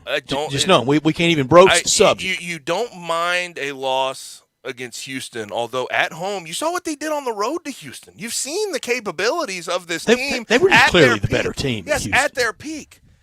If they can replicate something similar and get Houston out of sorts at home in FedEx Forum, I don't see why they couldn't do a similar thing this time around. It's just weird with this team because I feel like there's this tendency. Okay, they won 6 straight. You hop right back on board. Now they lose 1 against SMU in a weird week because Cincinnati was rescheduled into that February 15th slot. So you had 3 games, in a sort of scrunched amount of time.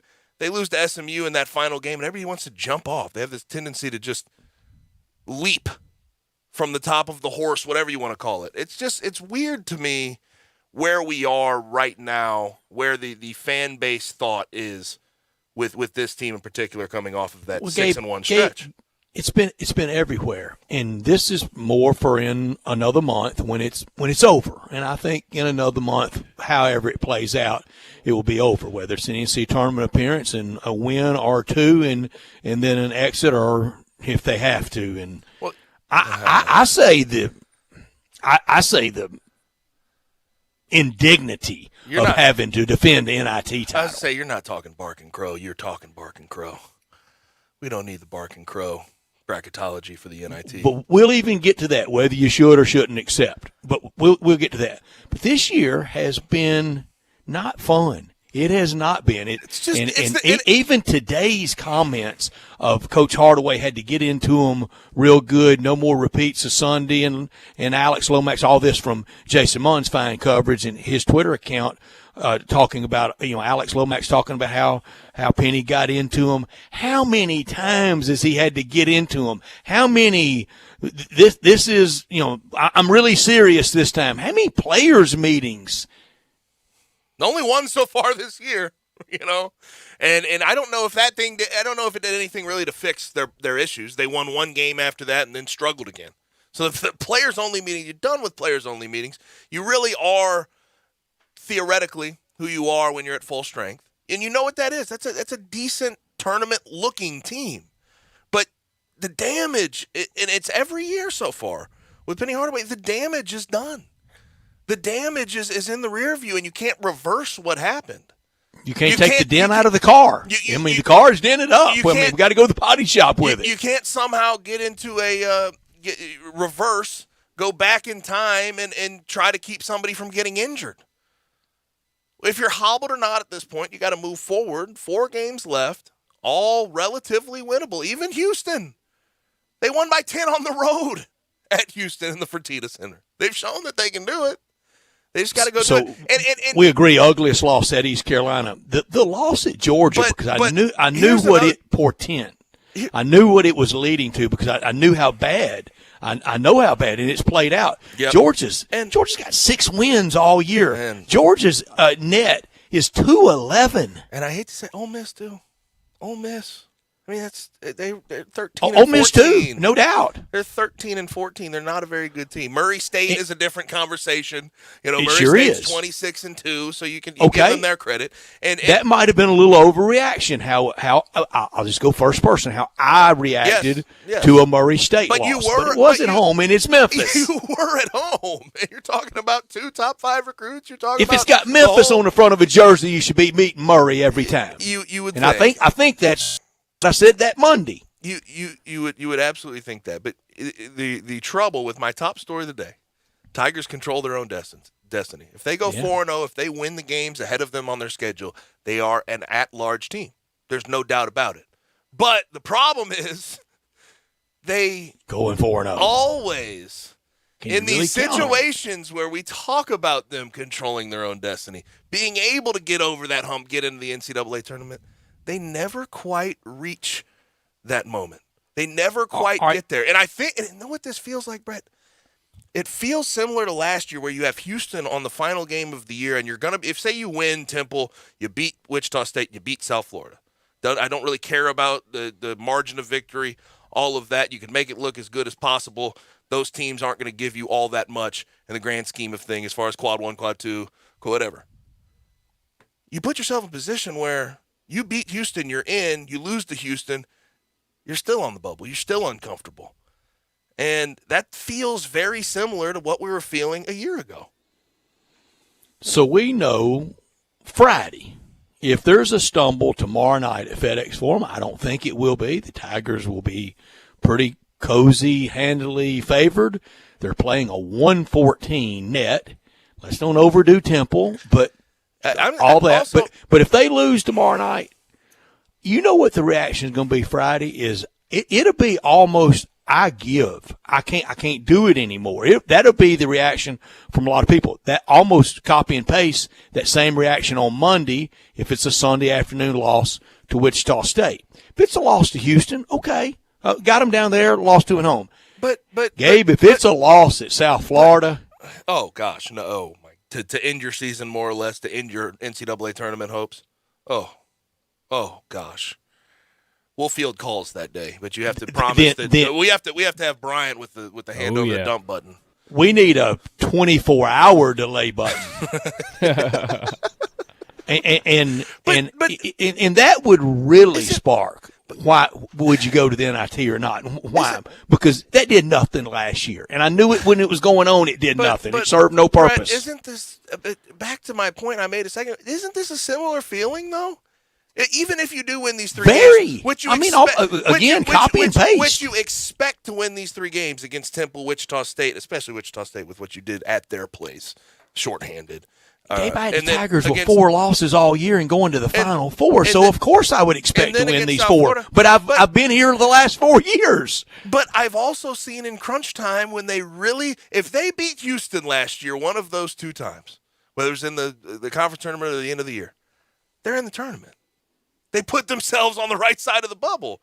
I feel like we know in one of these 4 games, the Tigers are going to go out there at the free throw line and shoot 10 of 23. We know that's coming. I know that 3-1 puts them in a decent position, but that's still bubble. That's still so in the middle of the bubble, and you're leaving it up to chance. 3-1 with a loss against Houston is leaving it up to chance. And then you get yourself into the AAC tournament, and you don't know what's going to happen. You don't know what your matchup's going to look like. And then, then if Tim Jankovic got you 3 times, we're not talking Adolph Rupp. And we're we're not talking John Wooden. And Tim Jankovic is playing a tiny lineup that's just running on you. And he's playing that old 6'5" and under league. We had a team in. And what's at the Coliseum. No, what's really uncomfortable about how they lost to SMU, especially this last time, is. Aren't you supposed to be the team that's running, gunning, getting stuff in transition, playing good defense? Showtime. That's what SMU did to you the entire night. So,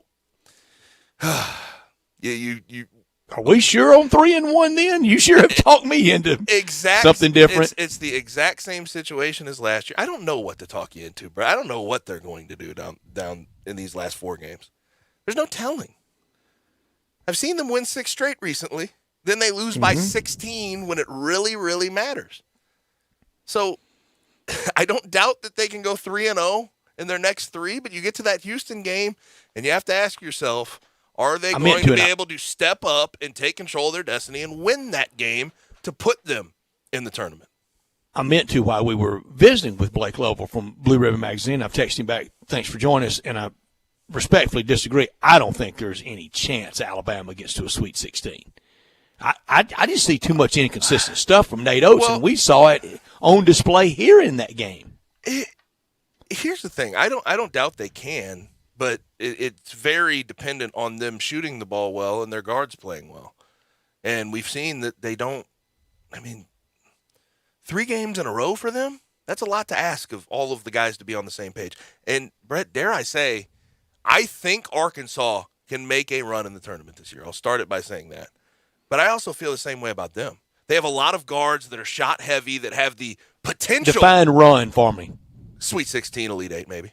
That's what I'm talking about when I say run. I'll go 16 with Arkansas. I don't know that I'll go 8. But I didn't last year either, so I'd have been wrong. I was wrong then. But with them, it's sort of the same thing as Alabama to me, in a little bit of a different way. You have guards who have the potential to score. You have a lot of scoring potential, but they don't do it every game. That game against the Tigers did something with me with Nate Oates. It did something with me. I just don't trust him. How about the Georgia game? How about the Mizzou game? I mean, how about the Davidson game? There's more than that with Nate Oates. Almost last night. This schedule for Nate Oates this year has shown. Davidson is kind of Murray State country. That's not that bad. Love Davidson this year. The Iona's, I guess, another mid-major that you could give credit to. Patino, okay. Yeah.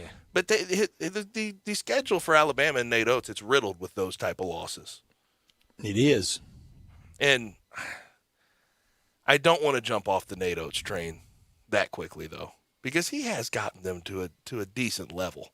Consistent all the way. They're a top 25 team. It's better than Avery Johnson. It's better than Anthony Grant. But it's better than David Hobbs. It's better than Mark Godfrey. Right. But you don't those measuring sticks aren't high enough for you. But last year I thought he was a Final Four team, and ran into in a great game and a tough loss.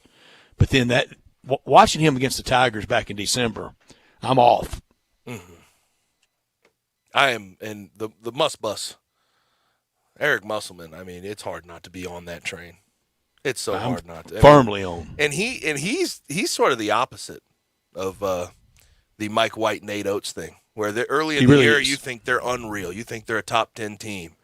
But with Arkansas, just keeps grinding. Yeah, Arkansas. Did you see him post game last night with Marty Smith? Arkansas, it was really good. Really, I didn't really get to see it. But you thought Arkansas was terrible to start this year, and they've just grinded away. And I thought Blake put it well. You thought in the beginning of the season, losing those first 3 games, the schedule was not lightening up. They have taken apart the tough part of their schedule. He lost at home to Jerry Stackhouse in Vandy. Yeah. Low point. Only one way to go from there, right? And he's gone there. Now, we have to get to a break, and we will wrap up hour 2 when we come back. Stay with us. You have opinions? What do you hear? What do you say? We want to hear them. Call or text us on the AutoZone listener line at 360-8255. That's the AutoZone listener line at 901-360-8255. Get in the zone, AutoZone. Hi, I'm Tony Harris, former East High School and University of Tennessee All-American basketball player. As a former player, I assisted a lot of teammates into scoring points on the basketball floor. Now, as an experienced insurance broker, I assist communities and families with retirement, investments, college savings plans, 401k rollovers, and life insurance with living benefits. This past year, in 2021, my company, HOM Financial Services, put $10 million back into the communities of Memphis with our services. We have a team of licensed experienced brokers ready to assist you and your needs. Contact me today at 901-501-9343. Again, that's 901-501-9343 at HOM Financial Services. Let me, Tony Harris, assist you today.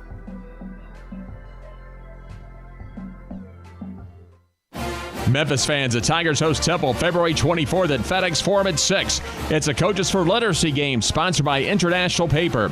The GTG 100% campaign continues. Scan your tickets to be entered into the end of the season drawing and win a trip for 2 to the American Conference Tournament as well as 6 months of ESPN Plus.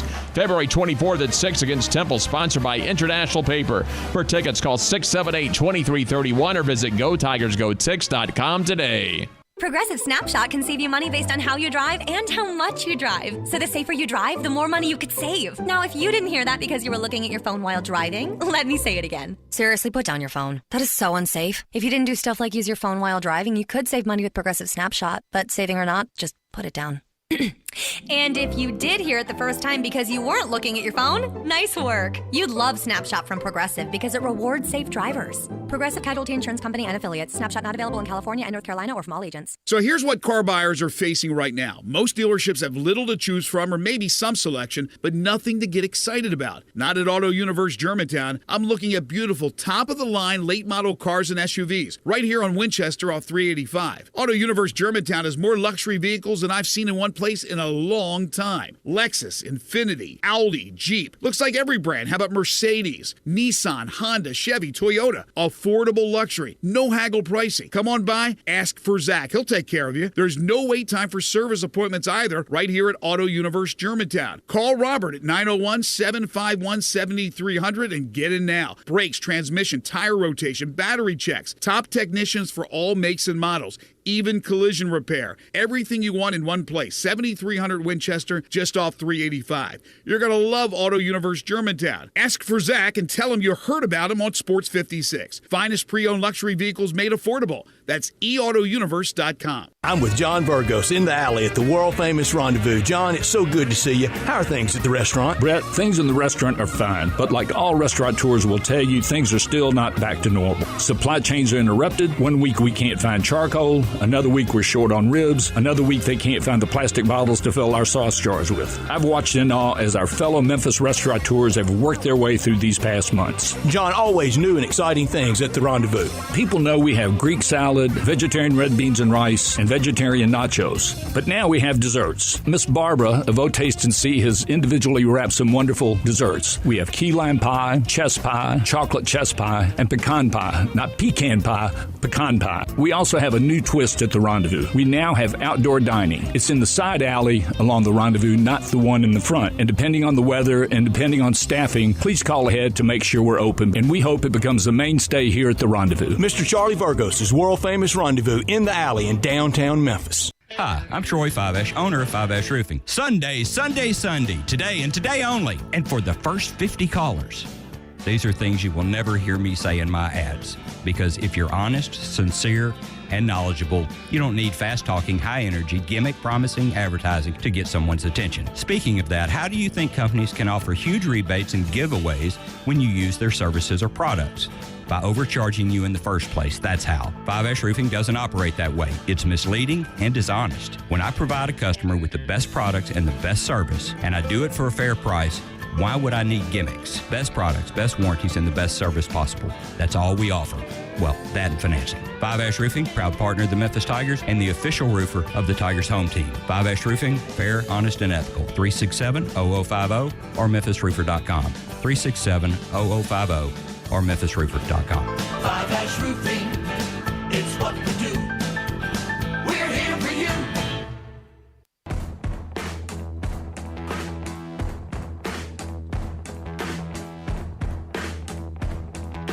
Now, back to Sports Time on Sports 56. Here once again are Brett Norsworthy and Gabe Kuhn.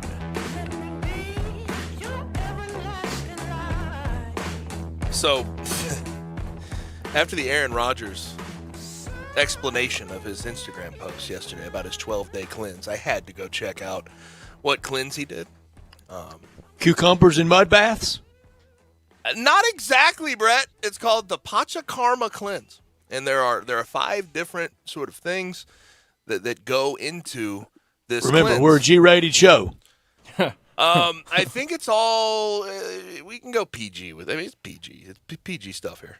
PG stuff. There's no cussing. No, we don't have to get. Am I going to be down to a fig leaf walking in? You don't have to get too graphic, but 5 different steps to it. A 6th if you count yoga and meditation, but you do that throughout. So the 5 different steps. 3 days of ghee therapy.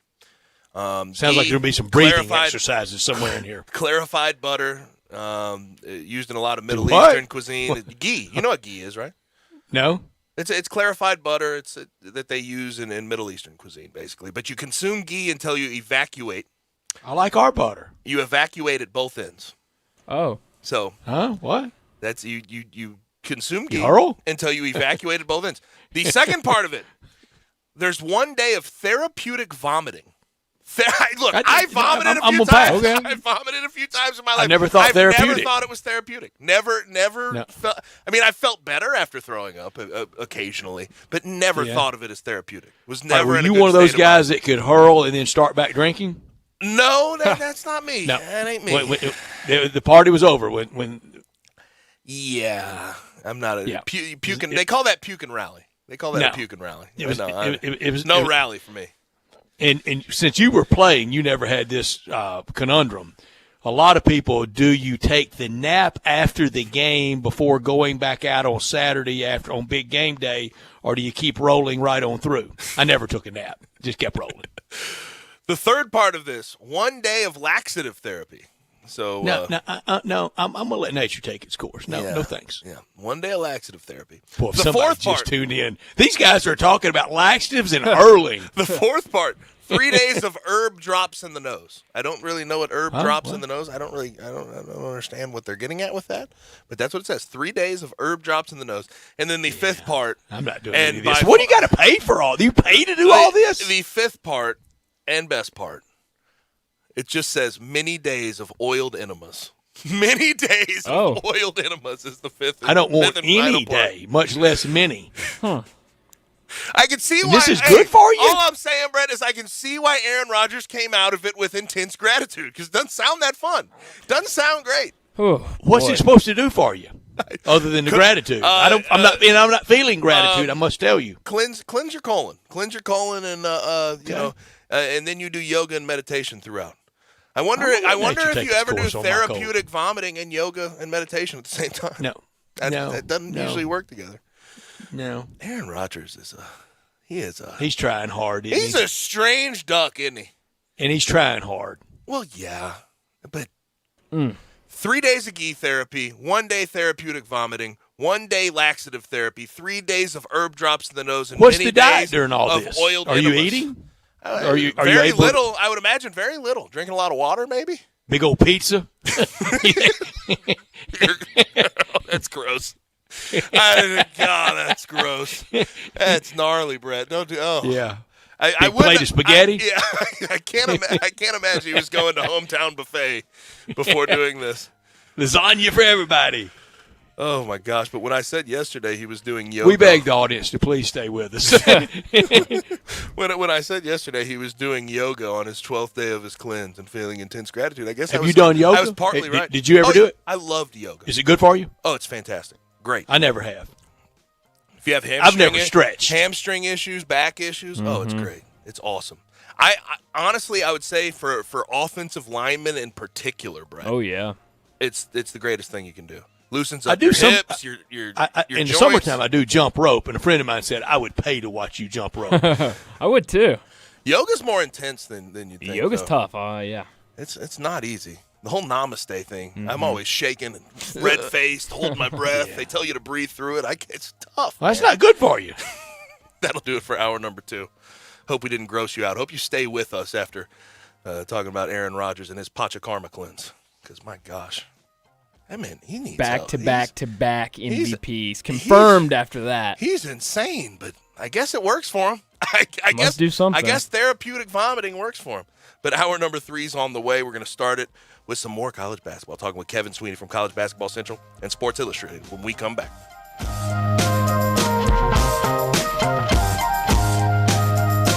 So you need to sell your house? I have the solution. Call 901-406-1101. That's 901-406-1101. Call my buddy Bill and I buy houses. Any house, any area, as is. It's literally as simple as that. Just pick up your phone. Call 901-406-1101. That's 901-406-1101. Call my buddy Bill at I Buy Houses. Guaranteed to close in 5 days. If you need to sell your house fast, call Bill at 901-406-1101. That's Bill at I Buy Houses. Welcome to Triumph Auto Sales, where you'll have a great car buying experience. Triumph Auto Sales is your #1 source of quality pre-owned vehicles ranging from lease returns to new car trades, all at huge savings. Plus, Triumph has a full array of financing options to meet your needs. Find your next car online at triumphautosales.com or stop in today at 4875 Elmore Road. Triumph Auto Sales will help you get the vehicle you want at the price you need and the service you deserve. For a great car and a great experience from a local and family-owned business, visit Triumph Auto Sales. Did you know nearly 40% of men under 40 and over 75% of men over the age of 40 experience sexual performance concerns? At the Memphis Men's Clinic, their experienced physician performs a comprehensive evaluation that determines which specific issues may interfere with your sexual performance. These issues can vary and range from anxiety to medical issues, low testosterone, or erectile dysfunction. The Memphis Men's Clinic has evaluated hundreds of men of all ages over the years and reestablished a normal sexual life. The Memphis Men's Clinic will work aggressively to resolve issues and allow you to restore your sexual health and overall well-being. That's the Memphis way. If you're 20 years old or 90 years old, come and get cared for the Memphis way. Treatment that's based on your specific needs after a professional clinical evaluation by their experienced board-certified physician. Call the Memphis Men's Clinic today at 901-443-0475 or visit memphismensclinic.com.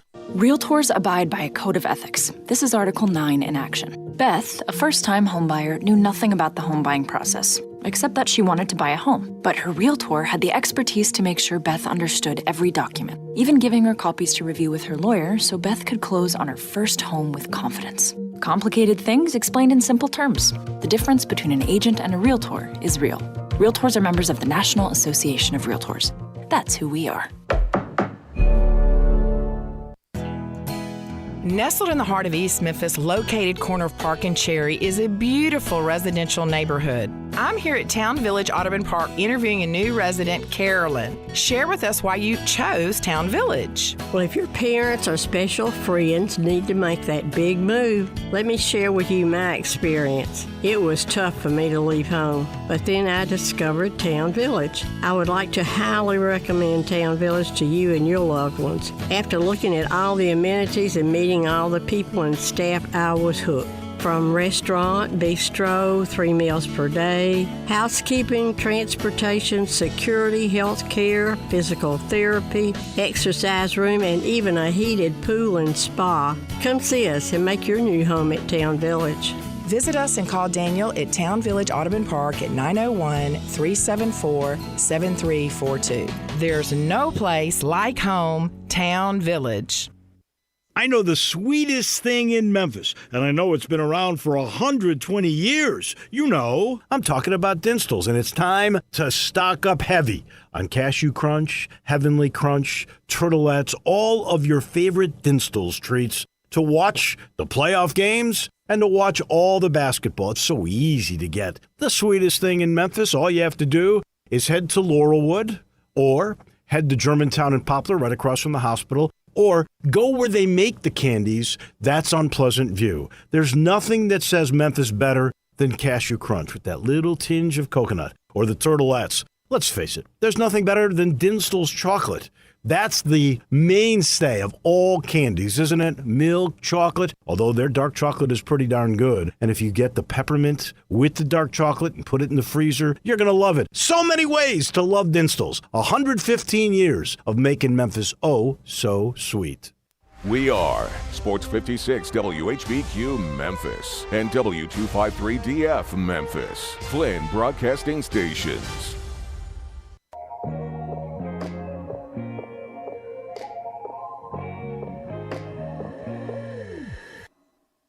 Now, back to Sports Time on Sports 56. This hour is brought to you by DeSoto Auto Sales. Here once again are Brett Norsworthy and Gabe Kuhn. I used to feel so devastated. Final hour on this Wednesday afternoon, and we talked to Kevin Sweeney on all things college basketball as we're about to enter into the madness month of March, when it really gets down to the good stuff. We visit with Kevin Sweeney after I tell you about the title sponsor this hour. You heard the announcer say it. It's DeSoto Auto Sales at 5704 Goodman Road. Online at DeSotoAutoSales.com. They are very, very proud to serve DeSoto County and our entire area. All the cars test driven, all checked out thoroughly, bumper to bumper, unlimited inventory, every make, every model. And if by chance they don't have that car you want on the lot, they'll go find it especially for you. No shortcuts taken at DeSoto Auto Sales. You'll be treated like family by kind, courteous employees, laid-back atmosphere, and they want you to have the ultimate car experience. They care about your time. They know we live in a world today that time really matters, the hustle, the bustle, and that's why they keep it simple for you. You walk in within 45 minutes, find the car you want, test drive that car, credit approved, paperwork completed, and you're out of there in time to do it over your lunch hour or like right now, immediately after work at DeSoto Auto Sales, online at DeSotoAutoSales.com. If you don't believe me, go to that website, look at all the cars, and look at all the testimonials from repeat customers. 662-890-7184. You better believe me, though. They're that good of people down at DeSoto Auto Sales. Come on down for that town and country experience you've come to know and love at DeSoto Auto Sales. We bring in Kevin Sweeney from College Basketball Central and Sports Illustrated at CBB_Central on Twitter. Kevin, how are you, man? Less than a week till March, so I'm pretty darn good. How are you guys? Yeah, it's scoreboard watching every night for bubble teams at this point. That's how I sort of open the show. You talk about the Tigers right now. A lot of games every single night they need to keep an eye on. Oh, man. I mean, I talk to coaches around kind of the bubble every day, and if you think fans follow it closely or I follow it closely, those guys have spreadsheets. They're worrying about which teams can sneak into quadrant one. Oh, this team's going to fall off of quadrant two. Every single thing is measured out and watched. And I guess when it's your livelihood, I understand why. But yes, it is full scoreboard watching season for teams like Memphis. It is, because there's a lot of drama. There's a lot of moving parts. It might be a seed line you're playing on, or a pod site, or in or out, or status. And it's why the tournament, I mean, it's already started. And a week from today, Kevin, I think even next Tuesday during the afternoon, we'll have afternoon conference basketball tournament games.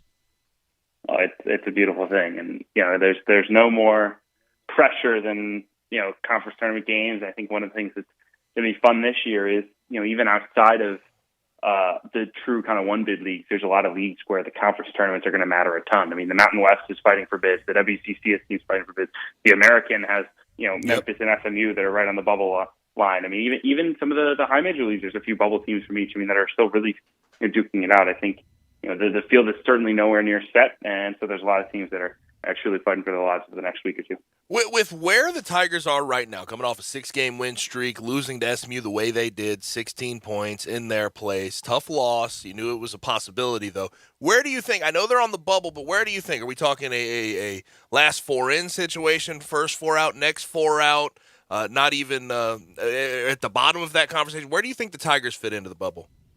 Right now I have them last 4 in. I think I have them as my second to last team in the field. Obviously, the upcoming 3 games are huge. I don't think you can afford a loss to any of Temple, Wichita, or South Florida.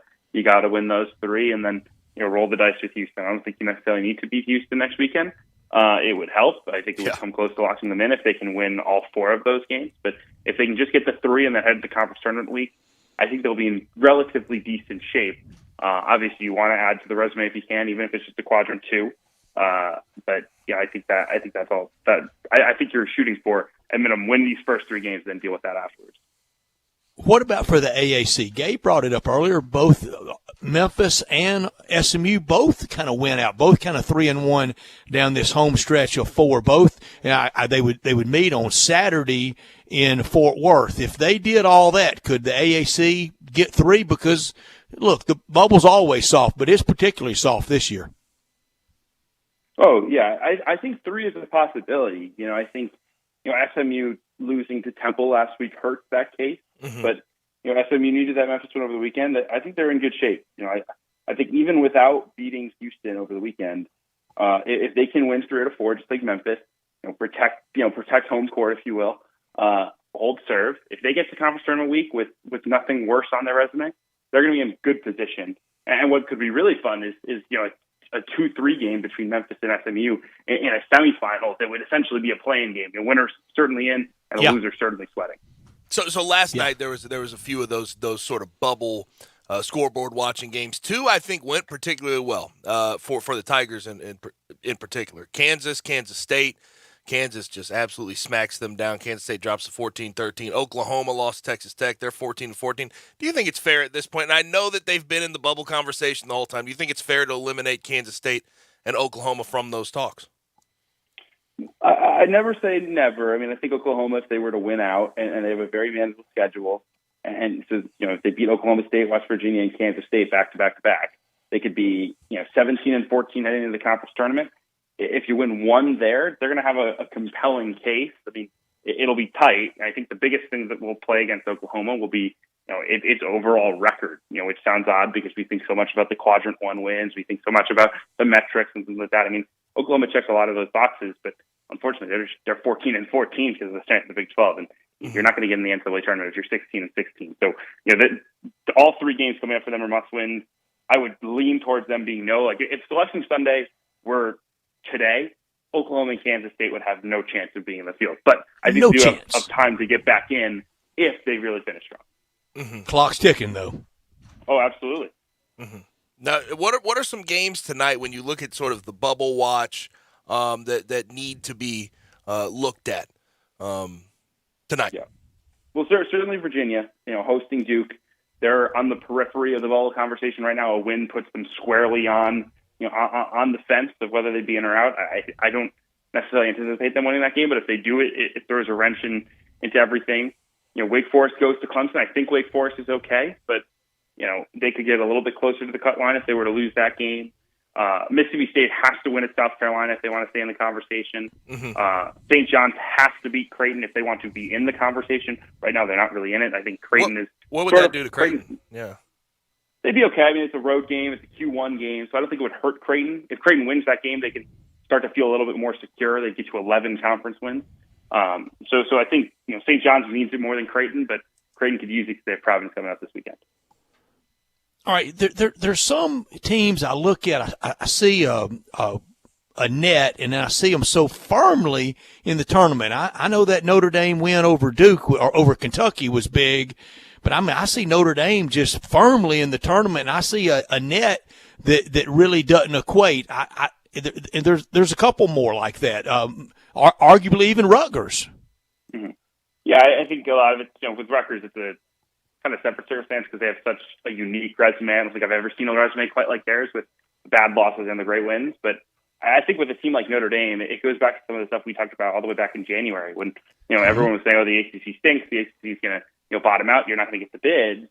And I said, you know what? At some point, someone's going to come in third in the ACC, win 13, 14 conference games, win 22 games overall, and you're going to put them in the NCAA tournament because a team with 22 wins in the ACC is going to be in the NCAA tournament. And I think Notre Dame has essentially taken advantage of that. Now, they have one bad loss against Boston College. You don't love that.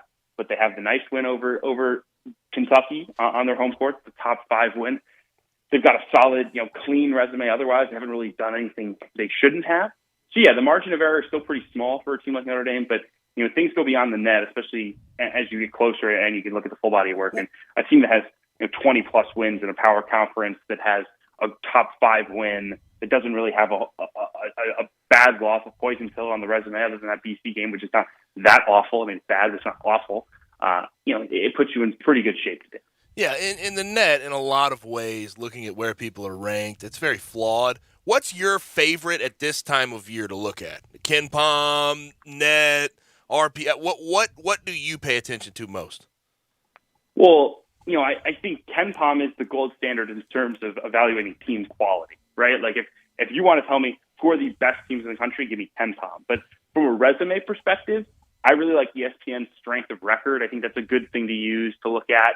I know KPI is another one that's out there. I don't use that as much, but I think there's no one tool with the metrics because, again, you've got a mix of results-based and predictive, and Ken Pom's a predictive metric. It's become so part of the lingo that I think people kind of forget that Ken Pom's goal is to say what's going to happen in the future, not evaluate what has happened in the past. When we look at teams that can, we were talking earlier about teams that can really win it. I think at this time of year, it always starts to winnow down. I'm moving away from UCLA, and I had them preseason in my Final Four. I think they might still could attain Final Four, but I don't think they're a team that can win it. I don't think Houston can win it. I don't think Duke can win it. So how many teams do you think can win it today, and how many teams do you think can go to the Final Four today? Yeah, I feel good about probably 7 or 8 to win it, and another probably 5 to 7 that can be realistic Final Four teams again. I think we've seen in the past that there's a little bit more of a opening. If you can, if the bracket opens up for you, you can wind up in a Final Four. Loyola Chicago past VCU, et cetera. But I think there's to me a top tier of maybe 7 teams at the top, and then another 7 to 10 that are good but somewhat flawed that I think you view more as Final Four teams in the national title. And Kevin, I think right now, again, if you had a bracket in front of me today, we don't, but we got a while. I think I would tend to be chalky, and that's not very much fun if you don't pick some of the upsets, and then you can't really enjoy them when they inevitably happen. But I think I would be chalky. Would you? Well, I think the top 2 seeds are relatively strong, right? I think there's a good chance for some chaos in the 5-12s, the 4-13s as you expect. But I think right now I'm not sitting there saying, "Wow, that number 1 seed really feels vulnerable to a second round knockout," right? I think maybe you say, could there be trouble for a team like Purdue because they don't defend? Yeah, I could buy that. Could there be trouble for a team like Duke that at times has not shown the level of focus necessary? Yeah, I could buy that. But I think for the most part, if you look at the top 10 or so teams, so the first 3 seed lines, you feel pretty good that those teams are going to escape the first weekend because they've been pretty consistent all year long. I mean, this top 10 group has been, there've been a couple coming and going, but for the most part, they've been consistent teams that have won big-time games against good competition. They've been, steady throughout the season, so it's easier to trust them come March. So, and we've sort of had this discussion all day about the SEC and who can really make a run. I think Auburn, Kentucky, no doubts, could be those teams. You never know what happens any given game.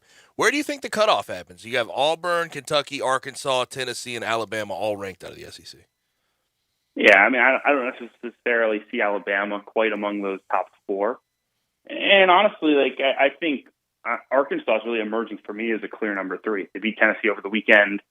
I just don't know that I trust Tennessee offensively on any given day. I think Arkansas is a little bit more explosive on that end of the floor and has started to really defend too, which I think is a huge testament to Muss, because I don't necessarily know that they have elite personnel on that end of the floor.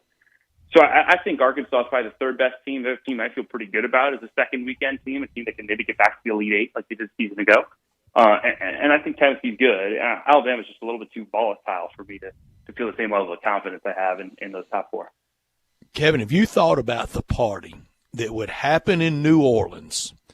And they might all leave New Orleans with a caravan of 100 buses on their way back home, take the diversion through Austin, and carry their trophy right down through Austin that Texas Tech would have.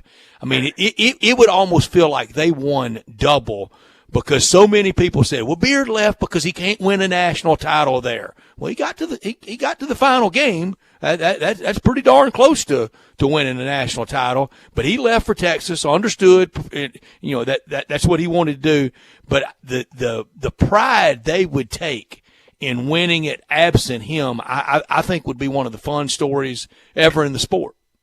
Absolutely. And Mark Adams being kind of a native son, a true underdog story, a guy who has literally worked every odd job in college. He's driven the bus. Where he is. Yeah. Yes, 100%. It would be awesome. And the fans, I was actually having this conversation the other day with some friends, like, what teams do we want to see in New Orleans just for the sake of the chaos, right? Just to see who's going to make it the most fun to be in New Orleans that weekend. And man, Texas Tech is right up there, because their fans might, people in New Orleans like to drink. Those Texas Tech fans might drink them out of New Orleans. That might be ridiculous. And you throw Texas Tech into New Orleans with an Auburn, Kentucky, Gonzaga mix. We have quite the mix going. I am rooting for that just for how fun the nights would be beyond the basketball game. Yeah, and our text line is about fed up with me. I have been on the Texas Tech wagon very, very hard. I love the defense they play. My question to you would be, do you think they have enough offensive firepower to be able to make a Final Four-esque run? I think they do, because it's not necessarily about one guy. And I know the point guard questions, it was something that I was wondering about in the preseason. Do they have a good enough point guard, a guy who can lead them in big games? But I think what you've seen from them this season is when the moments have gotten big, they've had a different guy be able to step up in any big game, right? And Bryson Williams, the transfer from Fresno, has been terrific, or UTEP and Fresno, has been terrific for them lately. Kevin O'Banner won in the Baylor game. Kevin McCullough's been huge at moments. Davion Warren, the wing from Hampton's been really solid. Former Memphis Smith. They have 6 or 7 guys who've won them individual basketball games. And I think when you have that mix, you feel pretty good that you're going to get 1 or 2 when it matters. And they're always going to be in close games because of the defense they play. Yeah, right. They're always in it, right? Even if they don't shoot well, they're going to hang in, and they're going to make you shoot the ball to beat you. That is the thing about their defense. You really have to make threes. And in March, I think it's a good recipe to force teams to beat you with jump shots. Yeah, and I was talking about this morning on our morning show. Texas Tech would suffice that, but Gonzaga would probably being the favorite. They sure would. It'll be 3 straight tournaments if Gonzaga won it, if Texas Tech won it. First-time national champions. We had Virginia in 19, no tournament in 20, and then Baylor last year. That's good for the sport. Yeah, absolutely. Especially in an era where there's so much changing of the guard at the top, right? Roy Williams out, Coach K in his final season. There so many of the big names that we are accustomed to at the top of the sport are in transition, and so having new brands step up and becoming, not only becoming passionate fan bases like Texas Tech has become, but also becoming nationally relevant and national contenders, I think is certainly great. And football never gets anything new. Absolutely. Not at all. Not at all. So I think everybody's pretty confident when we talk about Final Four national championship runs. Kansas, Auburn, Arizona, Gonzaga, Duke, Kentucky, teams like that can make that run. Are there any sort of lower seed lines that you could see making those types of runs? I think I mentioned Arkansas. I think they have potential as like a 5 seed or a 6 to really make some noise. I think the other team that jumps out to me is Ohio State. I know they played poorly last week, which is making my take kind of age poorly on this one. But I think that the thing with them is the kid, Justice Suing. He's a wing. He was their second best player in the preseason. They run a lot of offense through him. He's their best defensive player. He's been out almost all year. They're hoping they're going to get him back in the next week or two. You add him to E.J. Liddell, who's arguably the best player in the country, certainly the top 5, and then a guy in Malachi Branham, who's a freshman, who's one of the most explosive young scorers in the country. I think it's a really good 3-headed monster to be in the mix. And again, it wouldn't be quite a Virginia bounce back story if they could make a run, but they lost as a 2 seed last year to Oral Roberts in the first round. So for them to come back and bounce back and make a deep run would be pretty cool. Shout out Belleville, Illinois on E.J. Liddell, man. I've always loved his game. Always. He is awesome. He is awesome. Kevin, you earlier talked about Notre Dame and 3 from the ACC. It almost seems foolish now, a month or so ago, when we were concerned about only 1 from the AAC. We even talked the specter of maybe 3 sliding in there. There's going to be 2. They always seem to reward second place in the AAC, and Memphis certainly has a chance for that. Yeah, I think one of the things that's hard is it's easy to be reactionary in January, but there's still so much basketball to be played, and it's not even just teams will turn it around like Memphis has. It's just that eventually some teams are going to start losing, right? I mean, in the Big 12, everyone plays 9 easy games in the non-conference.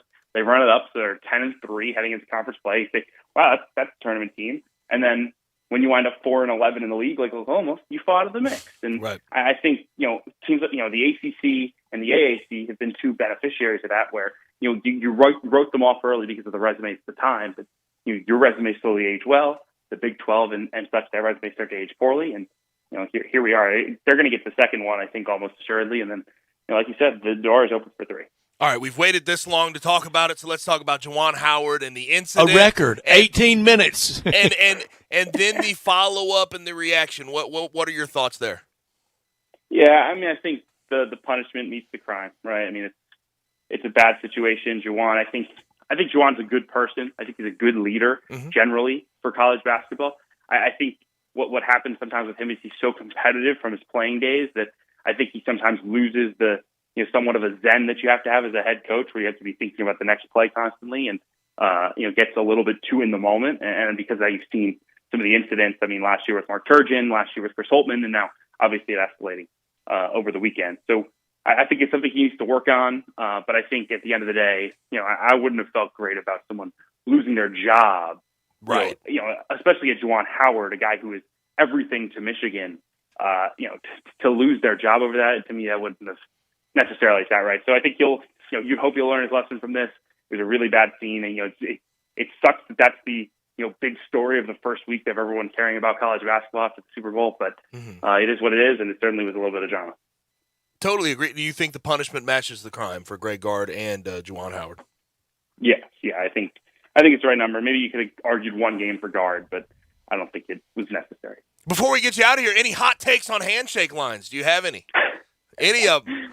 That's the talk of everything. And we had the handshake. We opened up about this. We had the handshake battle last night. Fran McCaffrey hates them, and Tom Izzo.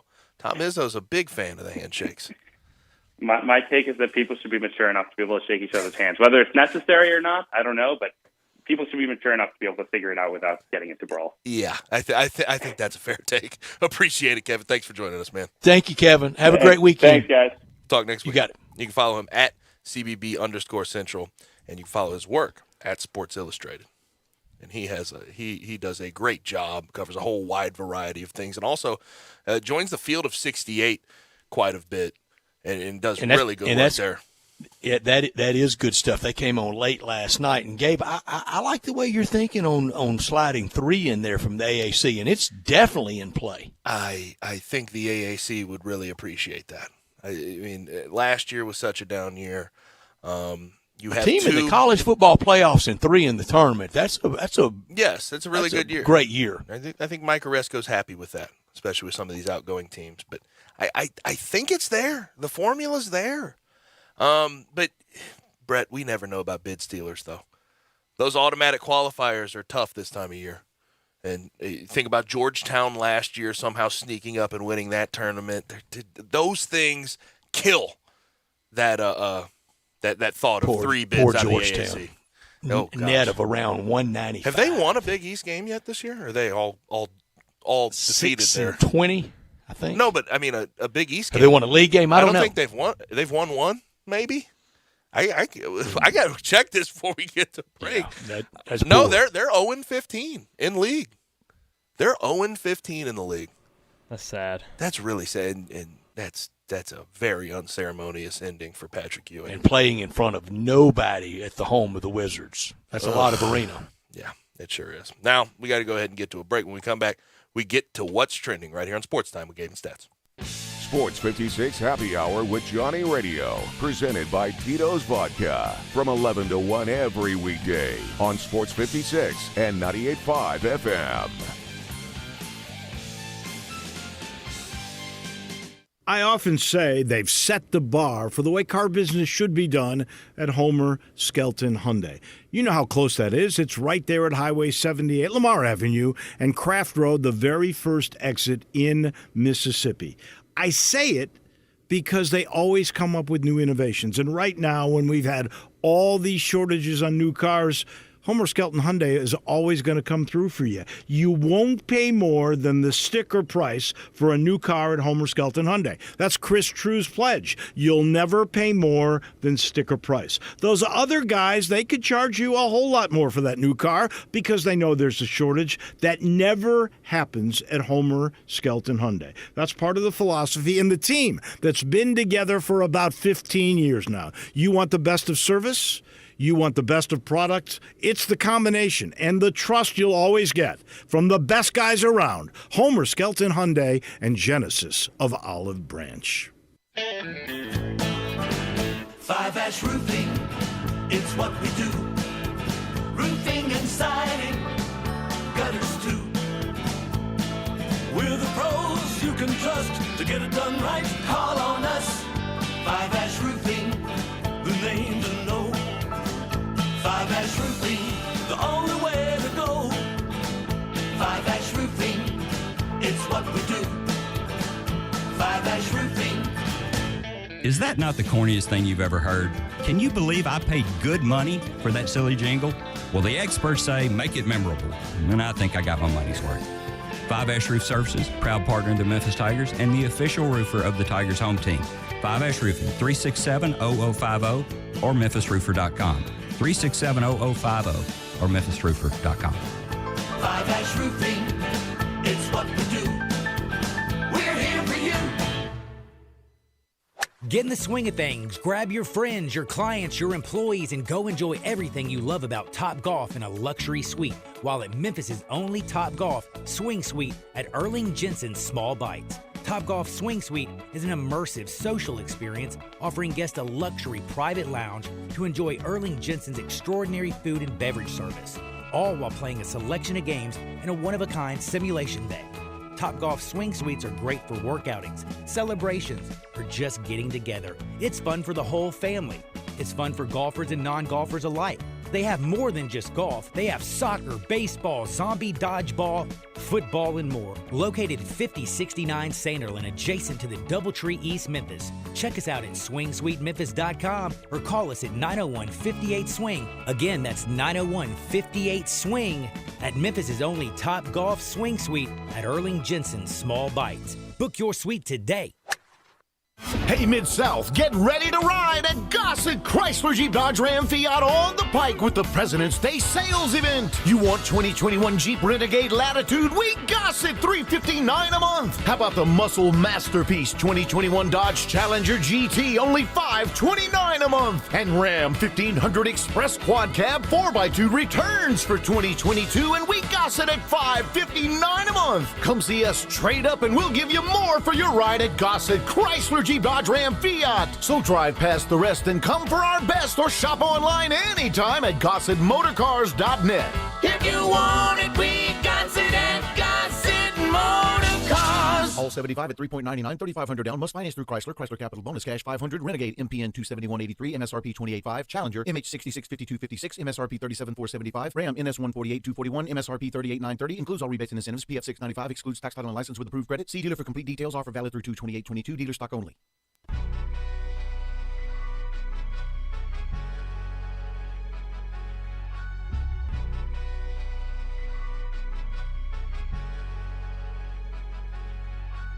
Now, back to Sports Time on Sports 56. This hour is brought to you by DeSoto Auto Sales. Here once again are Brett Norsworthy and Gabe Kuhn. My nail tech knows how to keep it a little secret. I don't wish for my success, I speak it. I caught a buzz and you did too, but you tweaking. I look like I've been getting money, how reeking. You smell me, that's LV. Walk around with my chest out of my skin. Back rolling, last 30 minutes on Sports Time on Sports 56 with Gabe and Stats. Brian Diggs, of course, producing the program. AutoZone listener line, 901-360-8255. If you want to join the conversation, you can also message us to join the conversation on our social, Sports 56 WHBQ, at Twitter, Facebook, YouTube, and Twitch. All right, we have the yesterday they dropped officially NBC the final numbers on the Winter Olympics, and they are disastrous. They are a full disaster, Brett. And it was supposed to be when I originally, before the games, Austin Karp from the Sports Business Journal projected 15 million primetime viewers per night of the Winter Olympics. 11.4 million primetime viewers over 2.5 weeks.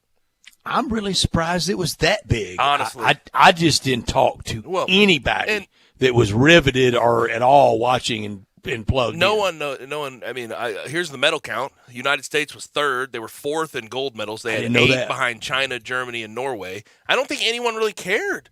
And the one thing I do feel bad about, our athletes did go over there, and they did participate, even though no one was watching. And I feel bad for the athletes from our country in a lot of ways. But that's a 42% drop from the low-rated Pyeongchang, I believe is how you pronounce the Pyeongchang Olympics in 2018, which was the previous lowest viewership up until that point. The best primetime ratings, I found this pretty funny, February 13th. You know what else was on February 13th? Super Bowl, 21.2 million. They dragged that big crowd into it. 21.2 million average viewers that night. And if you blinked, that post-game show was over. They were getting you to Beijing and before you had time to turn it. Well, Brett, it just goes to show the line gets drawn in a lot of ways when you have people. People can't separate sports and politics in a lot of ways, but they certainly can't separate sports and human rights violations in the country that is that is basically having they're succeeding and they're profiting off of the games being in their country, committing these human rights violations. People can't take it. People can't separate that, and I don't blame anybody for not being able to separate that. It had the imperfect confluence for NBC that pays a lot of money for those rights fees. And, just 2 years removed from the virus emanating, whether it was faulty or not, at the virology lab in Wuhan, the world does not trust the Communist Chinese government. And those sports and that time delay in good times, I don't know how much I'd have been into it. Listen, I don't know how much people are into Winter Olympics in general.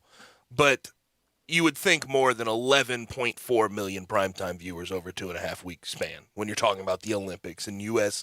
Athletes and going all over that to cross a foreign promotion. country. It's just it's frustrating, and it kind of goes hand in hand with what we're seeing with Phil Mickelson, right? I mean, Phil Mickelson, the Saudi Super League, he acknowledged with Alan Shipnuck, who's writing his biography, he acknowledged the crimes against humanity that have happened in Saudi, including a Washington Post reporter being killed. Yet he said he was going to give them the time of day because it was a once in a lifetime opportunity to put pressure on the PGA Tour and reshape the PGA Tour. It's just that's why. And he's got sponsors bailing too. Big time. KPMG's off. They're done. Yeah. Amstel Light. I mean, I don't blame them. It's hard to separate the business you're doing with a lot of these foreign countries that are having issues with human rights, that are actively killing people, genocidal. So it's so frustrating. But the other thing I was never watching a second of the Winter Olympics and didn't. The other thing is with the Phil Mickelson situation. It's hard to put this. I'm just trying to think of a best way to put this. Phil Mickelson is being punished in a lot of ways because he said these things. But our country, entities within our country, businesses within our country do business with the Saudis and China. So it's knocking himself over to do it. It's weird to see this sort of foil of, oh, well, he talks about it and you have him struggling. But there are people that do business with these guys. There are people that actively seek business with these It's with the these backbone countries. of their business. Gabe, this year is the 50th anniversary, and it was landmark. It was transformational. The first time Nixon went to China in 1972 and met with and the avenue, the business that it was going to open up. It has gone down in that 50 years as one of the worst friendships in recorded time. Mm-hmm. Hey, look, it's there's a lot of layers to it, a lot of nuance to all of the foreign policy we have in this country. It's weird how we talk about these things. It's very weird. Phil Mickelson says this, but other businesses actually do this. And he's the one. And I'm not a big Phil fan. Like Phil, the insider trading, he's not been a very good guy. You talk to guys on the PGA Tour, you hear them say, there was an anonymous guy saying, this is what we know about this. This is who Phil is. So I don't mind you saying things about Phil, but it's bizarre in a lot of ways to see how Phil's being treated through this. And you expect it. Happened with the NBA with the whole China debacle. Did you notice the ratings are in for NBA All-Star game against NASCAR? Who do you think won? I'm going to say, you know what? I want to say All-Star. I'm going to say NASCAR. NASCAR won 9 million viewers to 7 million. To 7? Uh-huh. They put it on. A 41% That's not good. increase, the biggest win they've ever had over the NBA All-Star game. You know, they go against them a lot.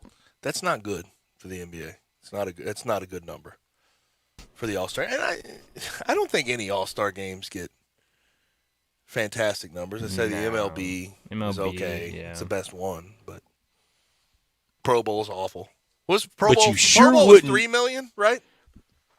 I think that was the final number you remember said. Somewhere around the viewership. 3 or 4. 9 million. And the stereotype out there, I don't think people would believe that NASCAR could beat the NBA in anything. No, you wouldn't. It's a big race, though. Big race. It's their Super Bowl. They roll their Super Bowl out first.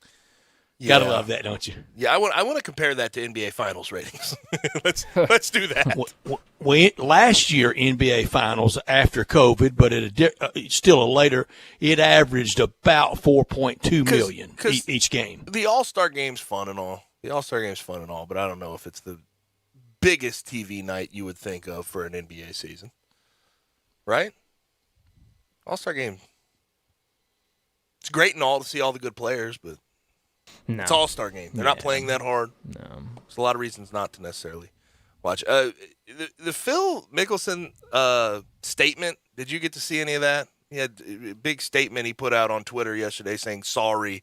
But he also, it wasn't really a sorry because he goes in there and he says, Alan Shipnuck. It was a sorry but. Yeah, he said Alan Shipnuck. Well, he divulged off-the-record comments.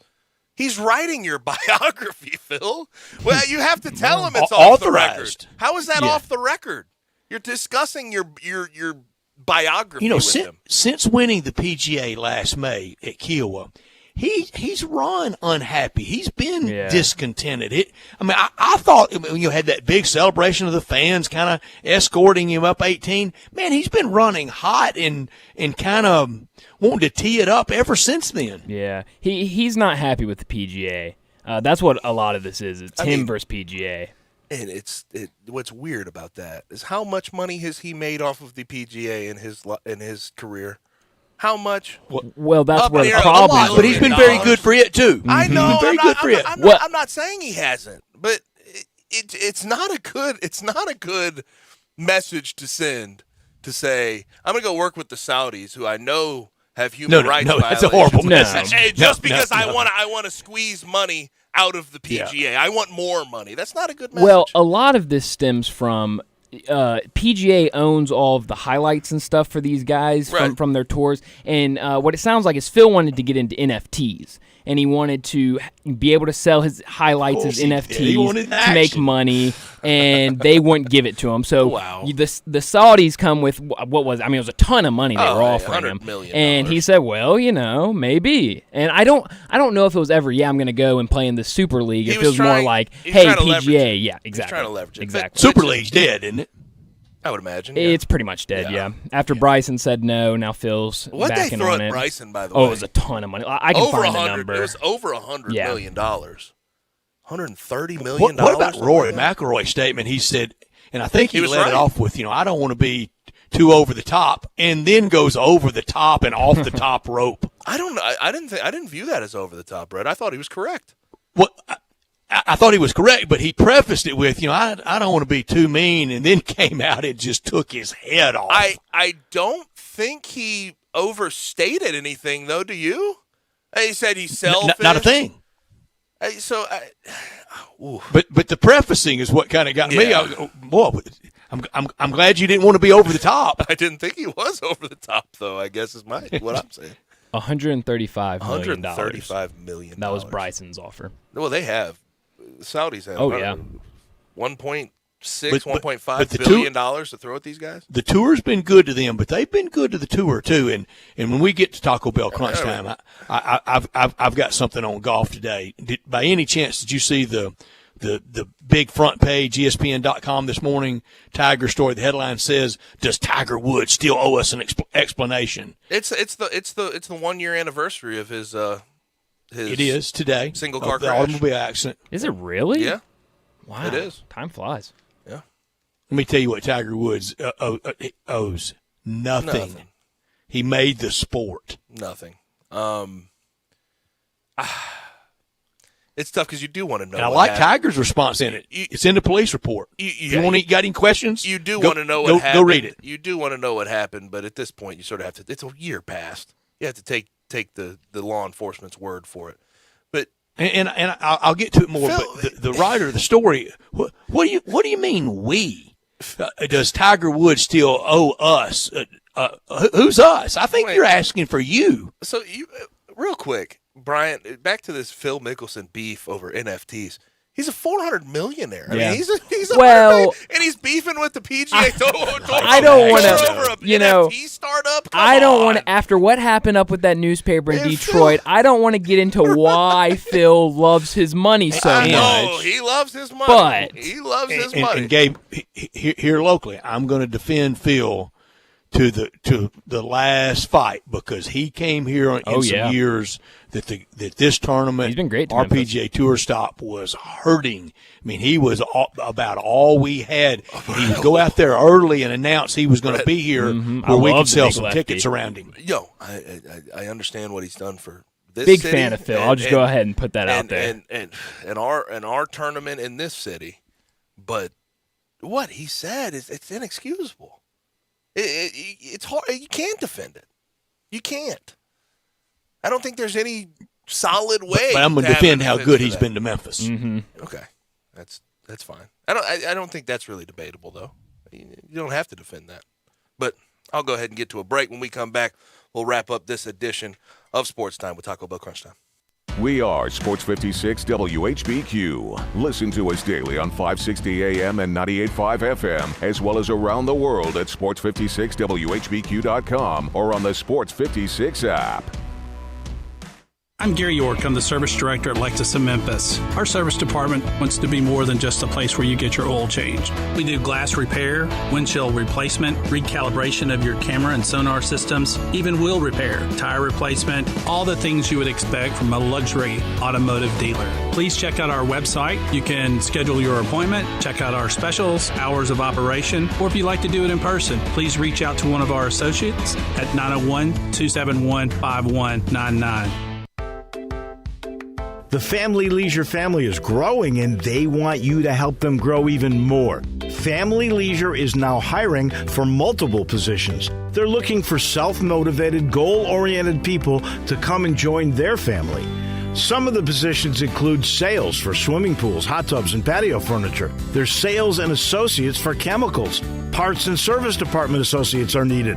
Service technicians, you got to have a valid driver's license, and cashiers are needed too. Family Leisure is also looking to add to their installation crews for building above-ground pools. Send your resume to Family Leisure now, 2120 Whitten Road, Memphis, Tennessee, 38133, or email memphis@familyleisure.com. You can also call 901-371-9090. So come and join the family at Family Leisure, Whitten Road at I-40, where family and fun and you all come together. Brian Elder's Roofing Solutions. I'm Brian Elder. There are a lot of ways to ruin your roof. Probably none worse than ice and snow. Google the term ice dam, and you'll understand that standing snow and ice can destroy your home's interior. Call me, 867-0303. Damaged ceilings or interior? It's time to call Brian Elder Roofing, 867-0303. We're a platinum preferred contractor with Owens Corning, so we've been vetted and trained by the best. You've known the name for years. Call me before you call your insurance company. We won't try to sell you a new roof if you don't need one. We'll measure your roof from outer space. Call me, 867-0303 or BrianElderRoofing.com. Call 867-0303. Brian Elder's Roofing Solutions. February is the month of love, and not just on Valentine's Day. This is the month when you want to be warm with someone you love, the month when you want something romantic, something special to happen. And if you want special and romantic, you can't beat 117 Prime, Memphis' premier downtown dining destination. Take your significant other for the perfect meal at 117 Prime. The best steaks in town, the oyster bar, the wine selection that simply can't be beat. Experts determined to make your experience both special and romantic. This is the time to do something amazing with someone you love. This is the time for Prime. Hey, Mid-South, the Kia President's Day sales event is in full swing at Gossett Kia on the Pike, and you're going to want to make your move today. Get Kia's 10-year, 100,000-mile powertrain limited warranty and get ready to ride in a 2022 Kia Forte LXS, $199 a month. 2022 Kia Soul LX, $219 a month. Both 36-month leases, $27.99 due at signing. Plus 2022 Kia Sorento LX, we Gossett, $308 a month. 36-month lease, $34.99 due at signing. So come see Bobby J. He's going to put you in a new Kia today. Gossett Kia, 1900 Covington Pike, or online KiaCovingtonPike.com. If you want it, we Gossett at Gossett Motor Cars. All 36-month leases, $650 acquisition fee, $30,000 per year, 20 cents excess mileage. Forte NE 456 841, MSRP 21090. Soul in 78 23 215, MSRP 21515. Sorrento NG 104027, MSRP 31460. Include all rebates and incentives. PF 695 must finance through KMF. Excludes tax title and license with approved credit. See dealer for complete details. Offer valid through 2/28/22. Dealer stock only.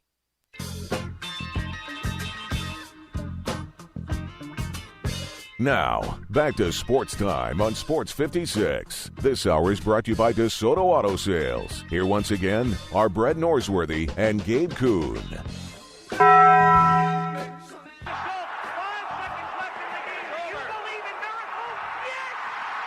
crazy, folks! Go crazy! This is for all the biggest crunch time. You are looking live. In your life have you seen anything like that? Goodbye! It's obviously crunch time. Hammer, nail, coffin. This baby is over.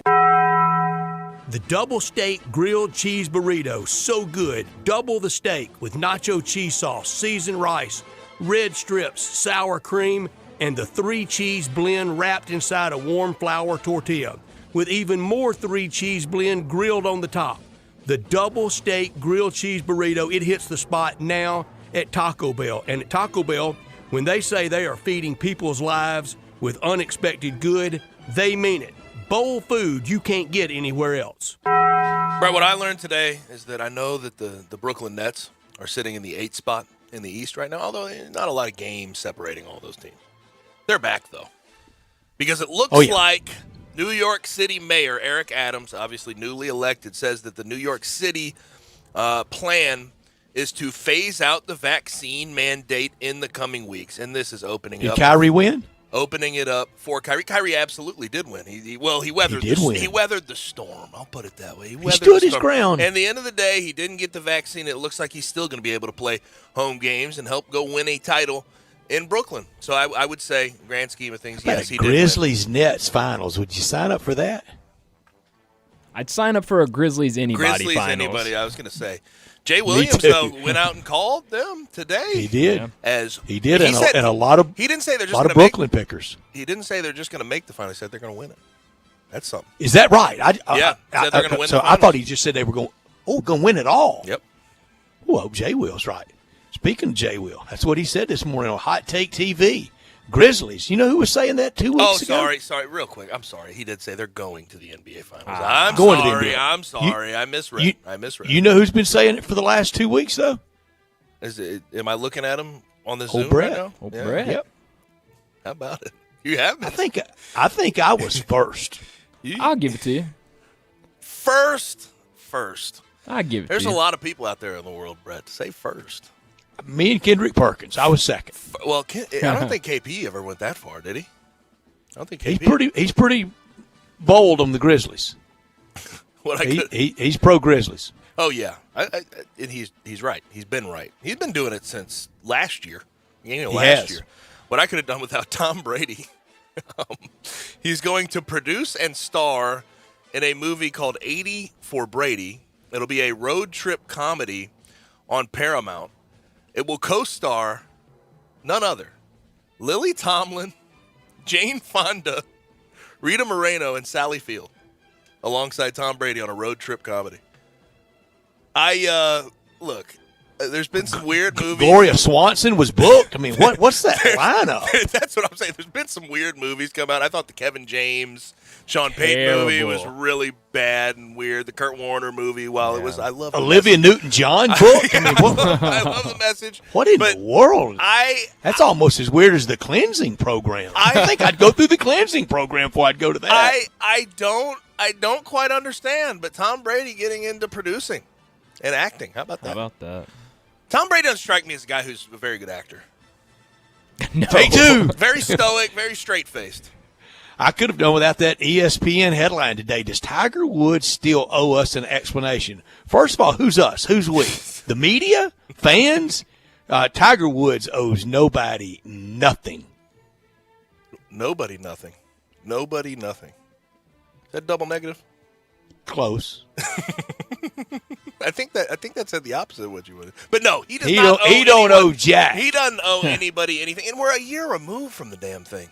Let the guy recover. Let him get around his family. Let him try to play golf again before we start asking all these ridiculous questions. And if you have a story, write it. Yes, but you clearly don't. If you're asking that question, if that's your headline, you don't have a story. You're just trying to make one up. What we're looking forward to tonight, games to watch. If you're a Tiger fan, lot of any team on the bubble. If you're a fan of any team on the bubble, a lot of games to watch. Duke at Virginia, a Duke win for anybody on the bubble would be nice because Virginia, you don't want them getting back in there. Rutgers at Michigan, served best by a Rutgers win because that could knock Michigan out. And that's the first game without Juwan Howard against Rutgers. Wisconsin playing tonight, first game since the big Donnybrook. Did you see the Martelli interview yesterday? I did. That was weird. He weird. He said, what I told him is I'm not Juwan Howard. Well, duh, true statement. Phil. Yeah, like You're obviously. 5'9". Yeah, we knew that. We knew that. He said, I'm not going to take over the team. It's like no one asked. No one thought you we would. know you're not. He's coming back for the tournament. 4 games tonight in the AAC, the Social Distance Bowl between USF and ECU. The Social Distance Bowl. Means there's not going to be anybody there, Gabe. Okay. I guess. They're still Cincy at Central Florida tonight. Pretty good seed line game for the tournament, for the conference tournament. Still sitting pretty close on the bench, though. That is true. How social distance are we? It's great observation there, Gabe. Will we have contact tracing? I will be socially distancing from that. I will not be watching that game. Yes, I will too. I'll tell you that. I'll instead take my time to Longwood. Oh, Longwood. Do we have a play on Longwood? Go Lancers. Yeah, I think it's -6 right now. I'll take it. All right, these other bubble games. Creighton St. John's, do you have a play? Creighton St. John's. That game already started. If I was forced to pick one, I'd say Creighton. Tulsa SMU? Broke SMU. out his spreadsheet. I got the paper here. Impressive. Right here. Yep. Virginia Tech, Georgia Tech. Give me that one's one I don't remember. George Mason, VCU. VCU. There you go. Gotta love it. That's all we have. George Mason, remember them? Yes, I do. Yes, 100%. That's all we have for today. Thanks for joining us. Thanks to Alex Kuhn, Blake Lovell, Kevin Sweeney for their contributions to the program. For Brett, for Brian, I'm Gabe. Enjoy your night. Be safe. We'll holler at you tomorrow at 3.